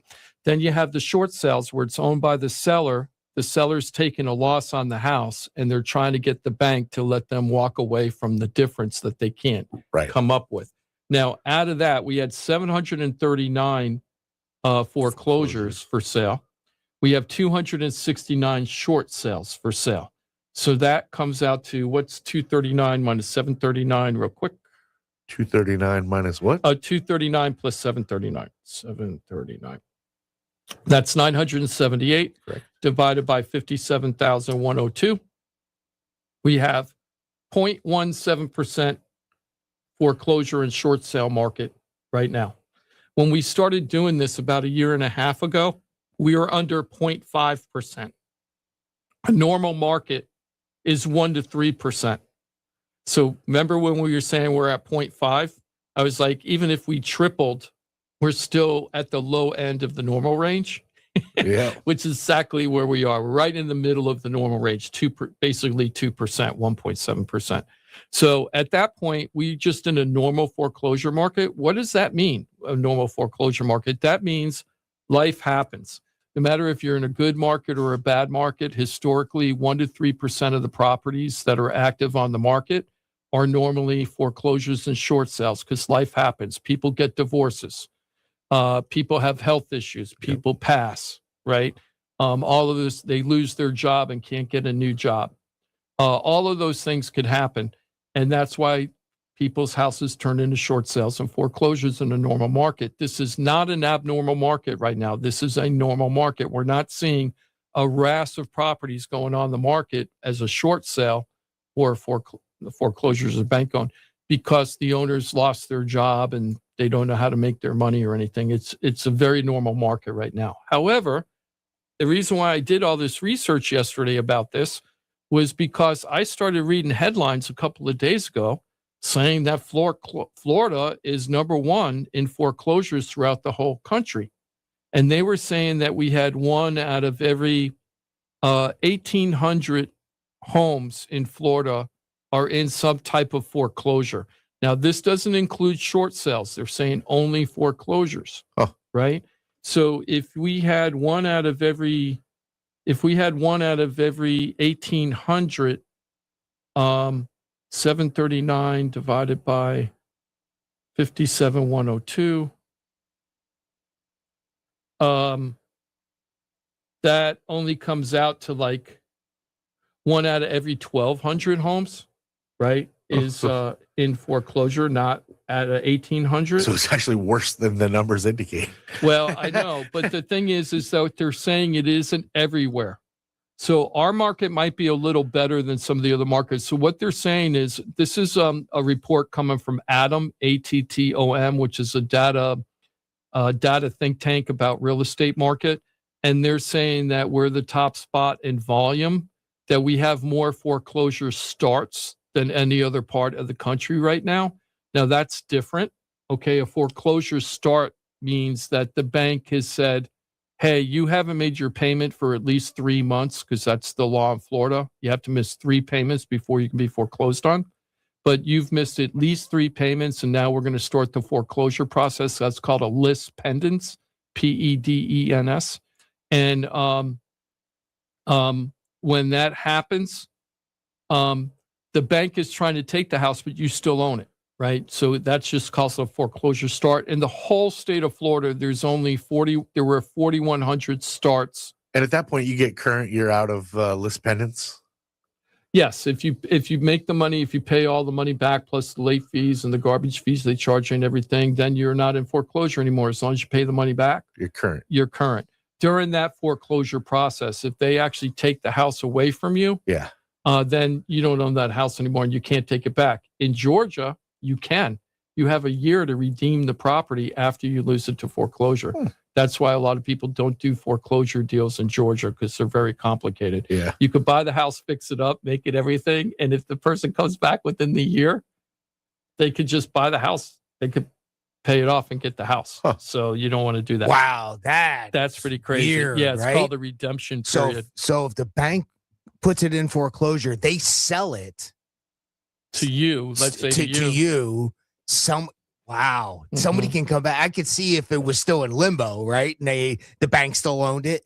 That would make sense. Right. All right. You still had the opportunity to get it back from the bank, but not somebody else that purchased it. Yeah. So I don't know investors in Georgia. I don't know if they buy the house and hold on to it for a year before they do anything in case the person comes back. I don't know. Yeah, because do you recoup your money that if you've invested into your property? Yeah, it's like I don't know how it works. Yeah, that's what I like about the South. So what they're saying is, according to Adam, is that there were 4,100 foreclosure starts in the state of Florida, which is more than Texas and California, which have much larger populations. So they're saying that Florida is like the really bad state right now. Much larger populations? That's what I'm just telling you what Adam is saying, right? Come on, Adam. Yeah, because I don't agree with this. So I went back and looked. So it doesn't make sense. We're at 1.7. This could be the canary in the coal mine, another canary in the coal mine, because we have been seeing the foreclosure and short sale rate going up and up and up. It's tripled since we started looking at this when it was 0.5%, right? So we have seen a triple of people that have gotten in trouble, but we're just at normal. So when we're at 0.5%, that was the gravy days. There weren't people being foreclosed or short selling their properties in a normal market. It was actually a better than normal market for foreclosures and short sales, meaning that we had less. So there was less stress in the market, or less stress of homeowners.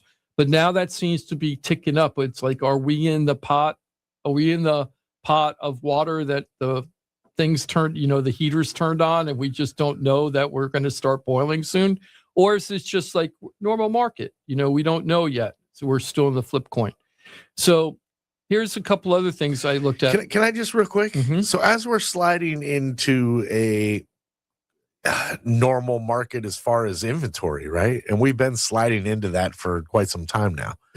We're getting more to where it's kind of that middle zone, but it's shifting a little bit more to the seller side because, again, it's just there's concessions to be had out there if you negotiated well.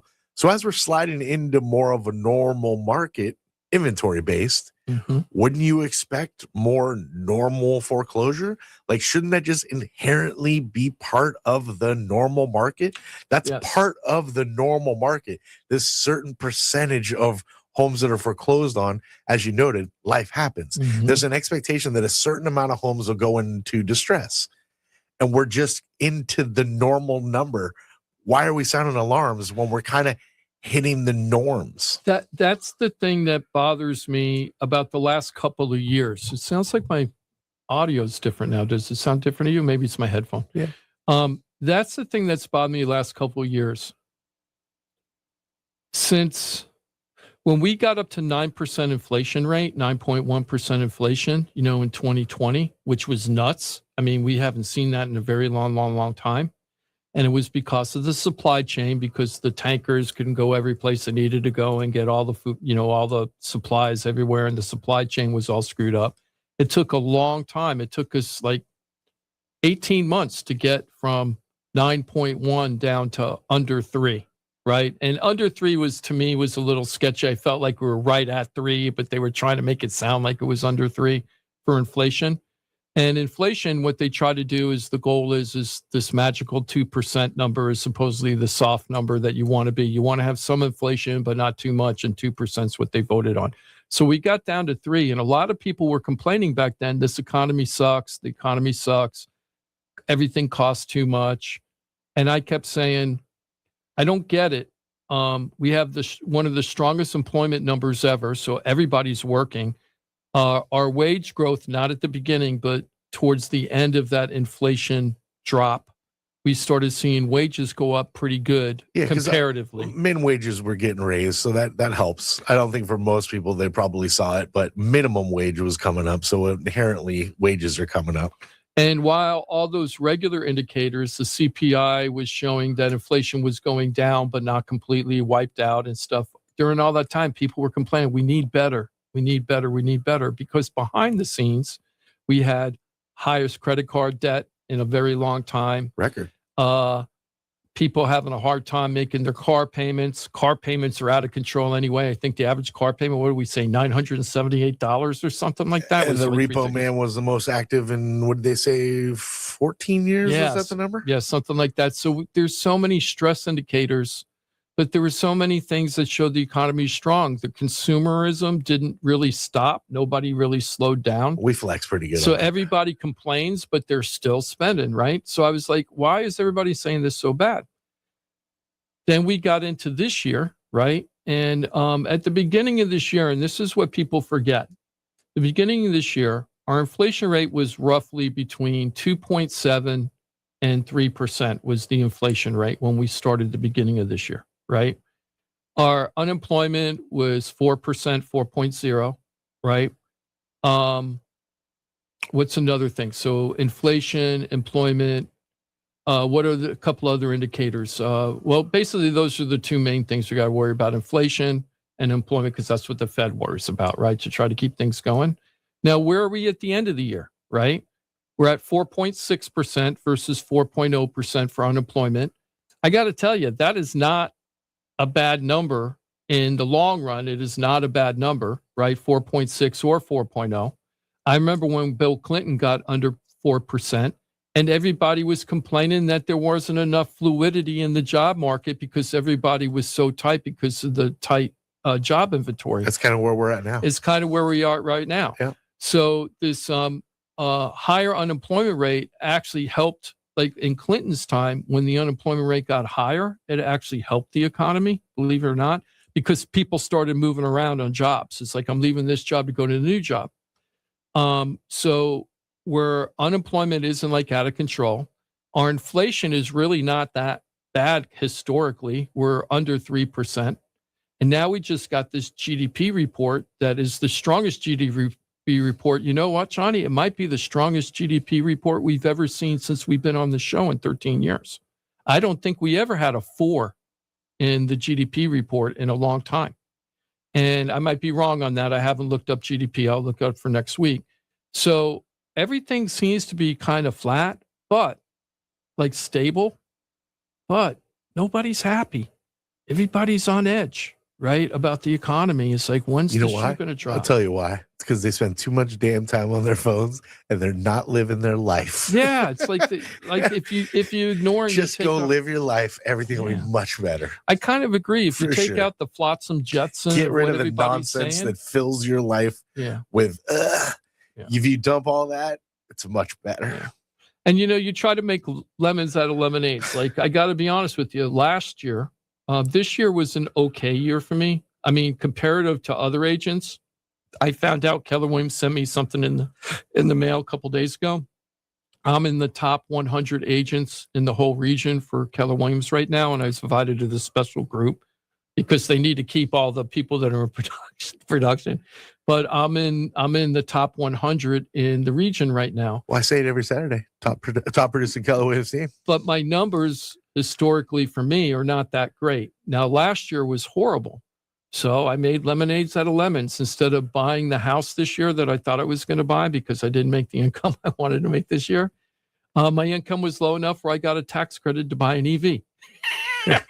Right. So I took advantage of the tax credit, which I couldn't have the year before. So I was like, okay, I guess I'll buy the car now and then I'll buy the house next year. So you have to celebrate the little wins or we never celebrate. You work with what you got. That's it. You work with what you got. And that's why like people should use down payment assistance programs and things like that. There's always things out there. If cash is your hurdle, there are ways to spend other people's cash to get your home bought. If that's your hurdle.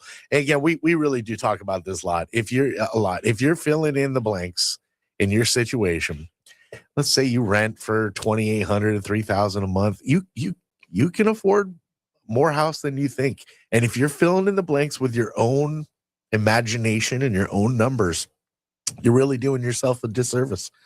Just get the professional guidance. Get an understanding of what your reality can be. And the reality might be that maybe right now is not the time for you, but you'll have an understanding of what it'll take. Knowledge is power. I know that's easy to say, but man, is it something that you can chew on when you have the knowledge and the power that it comes with it. Understanding. Oh, I can afford that actually. How about that? Look at that. And with that down payment assistance, I'm moving forward. We're out looking at homes. Because I think the cash is the biggest hurdle for most people. And yes, I think that's an obvious land. I agree. We'll call that a finger roll. There's at least 10 grand out there for down payment assistance. I used it. Like I had a lot of people do a lot of things to help me on my path to become a homeowner. That is a blessing. You can be blessed in the same ways. FloridaTalkRealEstate.com. A lot of the same people that made it happen for me and my family. They'll be fighting for you too. FloridaTalkRealEstate.com. Don't fill in the blanks on your own.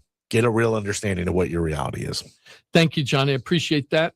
Just to wrap up with the foreclosure, it is actually a tale of two Floridas, though, and that's one thing I want to bring up. Northern and Southern Florida? East and West. Ah. So the thing is, the eastern side of the state actually has a lower foreclosure rate right now than other parts of the state. So our state is actually, our part of the state, and I'm counting Indian River down to Dade County, because that's what I cover. Indian River down to Dade County, they're seeing better or lower foreclosure rates than we're seeing in other parts of the country, other parts of the state. So where are the states that are the weakest right now? Tampa and Hillsborough County. They have one of the highest U.S. metro foreclosure rates in the country right now. Now, it doesn't give one in 373 homes. Ouch. Okay. Now, the why? Storm recovery, I'm sure. Well, what they're saying is that there's a data dump. Hillsborough County is processing a massive backlog of old files that were stuck in the court system, making the numbers look scary all at once. Huh. So they're having a logistical problem in Hillsborough where they weren't processing the foreclosures fast enough, and now they're trying to fix it. So now there's a flood of foreclosures going into that area. That's what they're saying. Now there's another one. Well, that's we need to throw that one out. I don't know. I don't know if it's all backlogged. Yeah, but that means that before we weren't getting the right information. Now we're catching up and at least kind of getting a little more accurate. Yeah, that's true. So the second market, there's three. The second market that has a higher foreclosure rate than our market over here is Lakeland in Central Florida. They actually rank number 5 according to Adam for foreclosure rates, and they always do. Always. Huh? They're always that area is always one of the highest foreclosure rates in the country consistently. Didn't know that. Lakeland in Central Florida. Why? Working class. They're saying the more working class homeowners and homes are more working class in those areas, and that the monthly mortgage payments are beyond what local wages can support. And what they're saying is that they could afford the houses that they bought until the insurance fees went up and other costs like just normal maintenance costs for the houses, all that went up in cost. And now they can't afford the mortgage payment and do the deferred maintenance and pay for unexpected insurance hits, like insurance premium increases and stuff. Yeah. The next market is Cape Coral. It's still struggling with the financial hangover from the hurricane recovery and the insurance spikes. So they're really the hurricane damage foreclosures. That's Cape Coral, Fort Myers. And then the safe zone, the number one safe zone for Florida, Miami and Southeast Florida. While condo prices are dropping, actual foreclosure auctions in Miami-Dade have historically been lower or trending differently than Central Florida. The wealth in this region, meaning the Miami Southeast area, and the amount of cash buyers often absorbs the distressed properties before they can get to a bank auction. That's kind of interesting, right? So what they're saying is our market is so strong for cash buyers that when they find that there's houses in distress, they pick them up like Tic Tacs and just grab them, turn them into something. And I would think that they're just the abundance is less. It's the numbers aren't there. Because why do you go to foreclosure?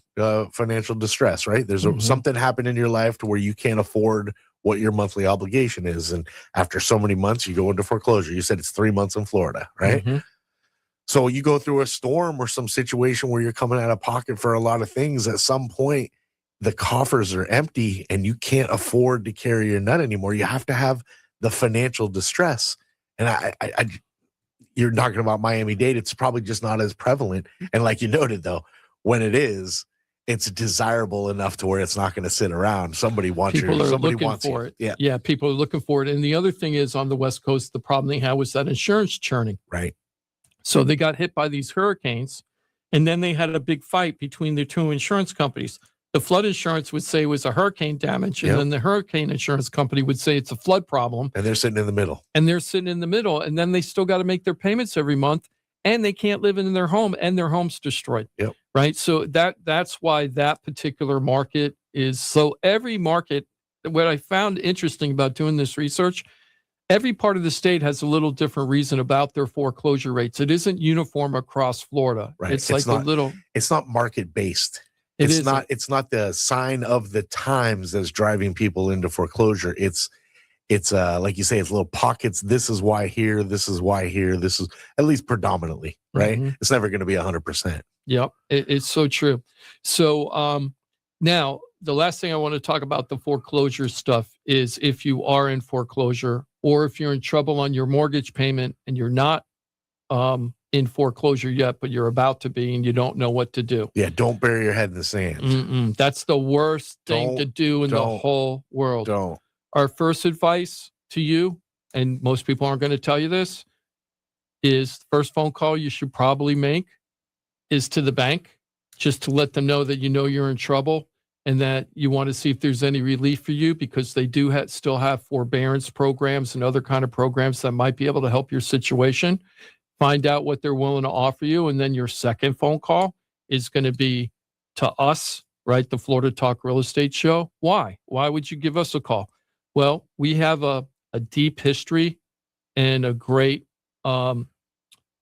track record of helping people that are in trouble with their mortgage that they haven't been able to pay. This is true. We can help them with foreclosure defense if they need that, but that isn't our ultimate goal, because that's just a means to give you the time to do the right thing to get you situated.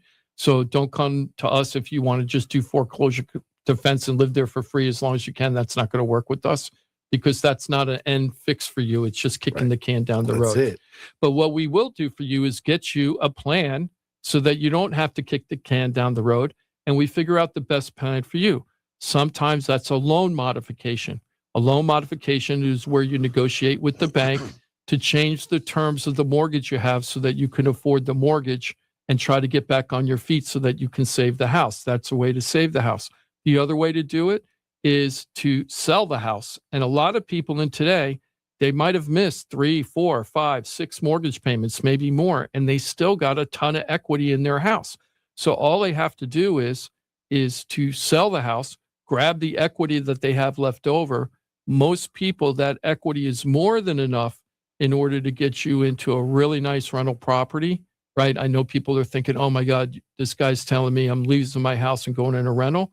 But if you take as much of the equity as most of the people have today, and you do that and you just reset for a year and you just take a break and you know that you have the year paid for up front and you take all that extra money and you don't spend it, you put it in the bank.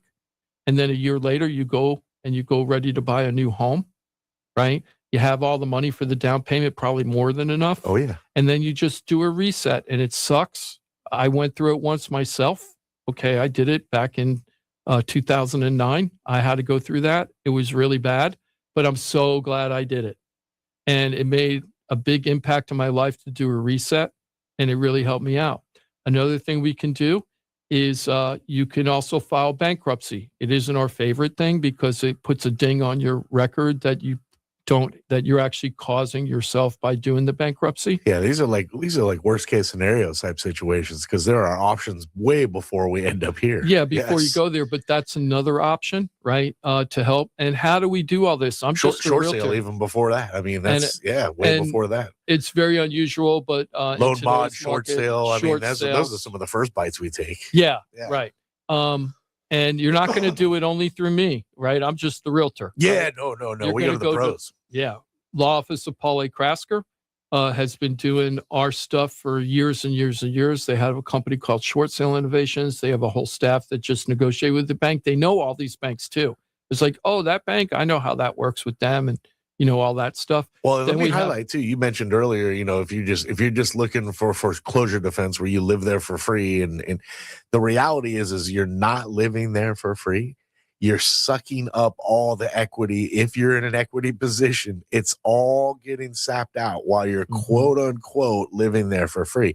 The free is the equities getting sucked out of your home, and the end game is you probably being foreclosed on and just getting hammered in the end, if that's the route you go. If you do it smart, you get ahead, you get with the professionals, you have an understanding of what your options are. As Jim noted, if you're sitting on a nest egg of equity, don't let the banks just strip that from you because of your inability to get to the guidance that you need to get out of the situation you're in. Don't just shy away from it. It's not going to fix itself, but you can take some simple steps, free, by the way, to get to where you need to be, and then get it going, get the plan going, capitalize on what you've earned. That equity you're sitting on, you've earned over the years. You just have. And here's another thing that just popped in my head when you were saying that, and I never thought about it this way.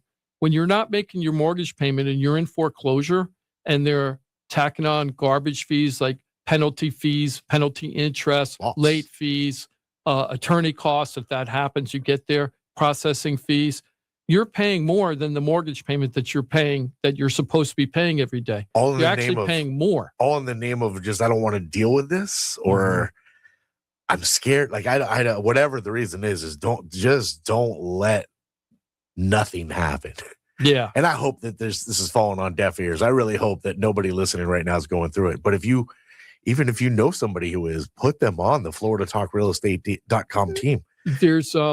There's a person that called me a couple of weeks ago. I was at an event in Green Acres where people were learning how to deal with like transfer of property issues for people that had a relative that passed, or that they're not well and they need a life trust or something like that, right? So I was at this group and there was a woman there, and her mom passed. They were 60 days late on their payment. She didn't really have the money to pay the mortgage, like to catch up the 3 mortgage payments. And she also has 3 other relatives in a different country that are also part of this probate. And you have to have them cooperate, even though they're in a different country. You can't finish up what needs to do to transfer the property. So I told the woman, look, if you could just make one payment and keep it as a rolling 90-day, we call it a rolling 90-day thing, where if the bank can't foreclose on you till the 91st day of missed payments. So if you're 60 days late and they're telling you they're going to file foreclosure against you if you don't make your payment, if you go in and make that first late payment of the 60 days, like the month before, and you pay that and they take it, that means that you have a rolling 90 days. So now you're only 30 days late because you're only one payment late. And if you start making a payment every time, you're only going to be 30 days late. And if the bank allows you to do that for a while, and many banks will, okay, you could avoid the foreclosure while you're trying to figure out the problem. Well, you say let you do that for a while. They can't get into foreclosure until you're 3 payments. But they don't have to take your payment if it's they late. just They don't can make process it. They can what they could do is if you're 2 months or 3 months late, they can go, you either pay it us all. We're not going to let you kick this down the road. You got to pay it all, or we're going to file foreclosure on you. But a lot of times they'll let you do that for a while. Like be that one payment late because they're getting the money. They're still sending you nasty letters in the mail. Yeah. But you're still able to survive. We use that technique a lot while we were trying to do short sales. It doesn't feel like they'd be able to not take your payment. Oh yeah, they could do that because you're supposed to pay on every time, and you could accelerate your mortgage after 91 days. Now, here's the other thing though related to that is that the other thing you need to know about that is that by putting your head in the ground and letting the just bank charge you extra fees, you're paying way more money. But with this lady that called me, her name was Sheila. I actually had to do, the family doesn't want to help Sheila with this, and they're going to lose the house to foreclosure. And what would happen at that point is the bank will take the house back, charge you all the fees it costs you to get the house back so they had it in control. Then they put it on the market, and then they sell it. If there's any money left over that they, after they get paid in full for all their costs, if there's any money left over, the family gets it. But do you really want the bank to determine how much money you get as opposed to you control it? So I had to do an analysis explaining to the family members in another country that they have $112,000 in potential equity in that house, that if they sold it today and they didn't have any late fees or anything, they might make as much as $112,000 on this property. This family is not a wealthy family. $112,000 is a lot of money to this family. They can't even make the mortgage payment right now for their mom's place. So I had to put together a video and explain through Trident Titles app where all the money went, where all the money would go if you were to sell it right now, and if you kept the mortgage payment current until we can get the house sold. And if they wait and they sell it later, but they do it through my process, they can lose $25,000, $30,000 just in garbage fees. So that $112,000 now is in the 80s. Ouch. Right? And if they do it even worse and they just say, I give up, just let the bank do whatever they want, they're going to get a little tiny piece of that $112,000 left over. Yeah. Right. If you're having a problem with your mortgage, there is help out there. You won't be judged. Nobody's judging you. Everybody goes through stuff, and we want to help you. So if you're looking for good advice on what to do and you're afraid to go up against the bank yourself, give us a call. And the best part, all the consultations for everything, every single thing, talking to a mortgage broker, see if we can get you refi, talking to me to see what options there are to sell and how much money you would make if you were to sell, talking to Paul Krasker to see if there's a way to save the house. All of that stuff can happen for free. And you don't have to search around and go Googling. Need a foreclosure attorney, need a good agent that specializes in houses that are in trouble with the mortgage, need a mortgage guy to see if they can get me in. You have it all right here in one-stop shop just to do it for you. So if you're in trouble on your house, we know there's only a couple of thousand, 1,200 people in the whole area right now that are in that kind of trouble. Well, actually, not even that, because 739 are bank-owned properties. Well, and they're only going to be counted if they're past 90 days late. And they're past 90 days. If you're 30, 60 days late, and you're like, man, I'm slipping into this. Don't fall into it. Yeah, Stop you don't it. have to fall into the hole. Stop before you fall into that pothole. Give us a call and we'll tell you how to go around the pothole and get the whole thing fixed. That's it. And we have helped tons and tons of people through that. And I hope we don't ever have to go through that, because at the beginning of the show 13 years ago, that's all we were about. It was low mod, short sales, foreclosure defense. That's all we did all the time. We are very uniquely qualified to help you. There are not a lot of agents that are around right now that have even gone through all that stuff before, because a lot of them are gone.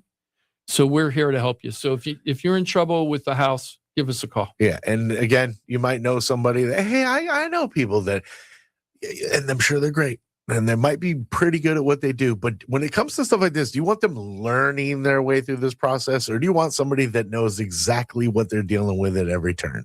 That's what I choose to go with. Pros, people that are great at what they do, experts in their field. FloridaTalkRealEstate.com offers that up. a team of pros. Florida talkrealestate.com. I was searching on AI today this week just to see what were the hot topics in real estate across the country right now, right? And one of them I thought was really funny. And they said, I told them I was doing a podcast. What are other people around the country talking about that I should be talking about on my show, just to see what would happen. So one of the subjects, breaking news, Florida insurance rates have flattened. I'm like, wow, that's breaking news. That's like broke news. That news broke a long time ago. It isn't breaking, right? Because we've been talking with Ross now since 2022 of what was going to happen with insurance rates once we changed all those regulations. So I got a little kick out of saying, hey, AI isn't as smart as we are when it comes to this stuff. All AI is only going to grab whatever articles are being written and give you a synopsis of what it's pulling. And if they're just so we all know, if by the time you're reading it, it has already happened. Like if you're just getting the news, national news, like it's months behind. It's not on the pulse like the show is. Exactly. These professionals are all in the grind locally here every day. This is what they do. The finger is on the pulse 100%. When you're reading it, it's already happened. And AI is picking up on stuff that's being written that's just catching up from like way beyond. So, yeah, it's got its advantages, but you gathering pertinent and valid right now news may not be it. Yeah, there's a couple tricks to it because you're right. It's complete. I had two big, not huge mistakes. I had two mistakes this week when I was doing AI. I was trying to buy a Christmas gift. And I asked how much this one product would be and the service behind the product because you have to buy a monthly fee or whatever. And they gave me pricing on everything. And then I'm like, nah, that price is like way off. And I had them double check it. And then the price went down. And then I double checked it again. Then the price went down. So you can't just trust it over in the first one. Another thing I did recently. I don't trust it at all. Yeah. Well, no, there's some. It depends on how you use the tool. True. So, like, if you put the right prompts in there to tell them, if you put in the right prompts in there to say that you want to know what kind of where they got their information from, and you want footnotes of everything, and show me the articles you're using for this and everything, that could be really important. Sure. Another prompt is I only want certain types of news organizations that you're going to use this information from. Right. Give me. I want to build in my confirmation bias. Thank you, AI. Well, the other thing I was reading about recently about AI is there's a bunch of people that's saying AI isn't it. What's really going to be it is quantum computing. And the difference is quantum computing, AI is doing what you're just saying. It just kind of just gathering. It's just gathering. It can't decipher. Quantum deciphers supposedly, and also doesn't need anywhere near the electricity that AI does. So you don't need those big data centers that they're talking about all over. Quantum computing, you don't need that. Well, you know why it won't happen? There's not enough money to be made. Oh, that's why it won't happen. Yeah. So they're thinking that quantum is really, AI is just a step to quantum, and it isn't going to be the be all end all. That's what they're saying. Who the hell knows? Right. I don't know. But it's kind of interesting. Oh, it is. Are we almost done? Yep. Yeah, music means 2 minutes. Wow. Yeah. We burned through 2 hours. Thank you, guys. No, thank you, Jimmy. I just feel like I've been discombobulated the whole morning. So thank you so much. Are you doing anything for New Year's? I gotta work. Are you? Yeah. Yep. So you know what? I don't know. Years ago, just kind of the whole idea of celebrating a new calendar just kind of was lost to me. But I'm down to make some noise, have a little hoot and a holler, get a kiss from my honey. I don't get too up for the new year anymore though. I don't know. Maybe it's an age thing. Maybe I just suck at life. I don't think so. With the amount of concerts you guys go to, I don't think that's I don't know. It's just when I was younger, I always kind of felt it, but I'm going to say probably around 30, I was like, that's kind of silly. Yeah, it kind of fades off. And it'll come back. It'll come back a little bit, I think. Yeah. It depends on, every other situation in your life. And, birthdays. The job makes a big deal. I mean, if you've got to work the next day, you're not going to stay up. Yeah. So that's a big impact. I've even found myself when I didn't have to work. It's like, I'm just kind of staying up just to go through the motion. Yeah. Just, whatever. Or you get together with a party, but again, it's, what are they, what's amateur that? night. What's that amateur night? Totally. Yeah, that's I can rip it up with the best of them any night. I don't need it to be that night. Right. You know what I'm saying? Mhm. But no, not to be a douche, but not too big. You gonna yuck it up, Jimmy D? I think I'm gonna chill. I usually chill. I usually actually meditate on New Year's. Oh, good. Right. But I wanted to give a shout out to AJ. He just said happy New Year. So happy New Year, AJ. Jimothy, thank you for everything always, my dude. Thank you, Johnny. Have a great weekend. Jim, you as well. And thank You you too. for listening. We'll recap next week. Have a little anniversary show too. It's gonna be awesome. Enjoy your New Year's, Jimmy D, and I look forward to our show next week. A little recap and lots of information. Yes, a lot of good stuff next week. And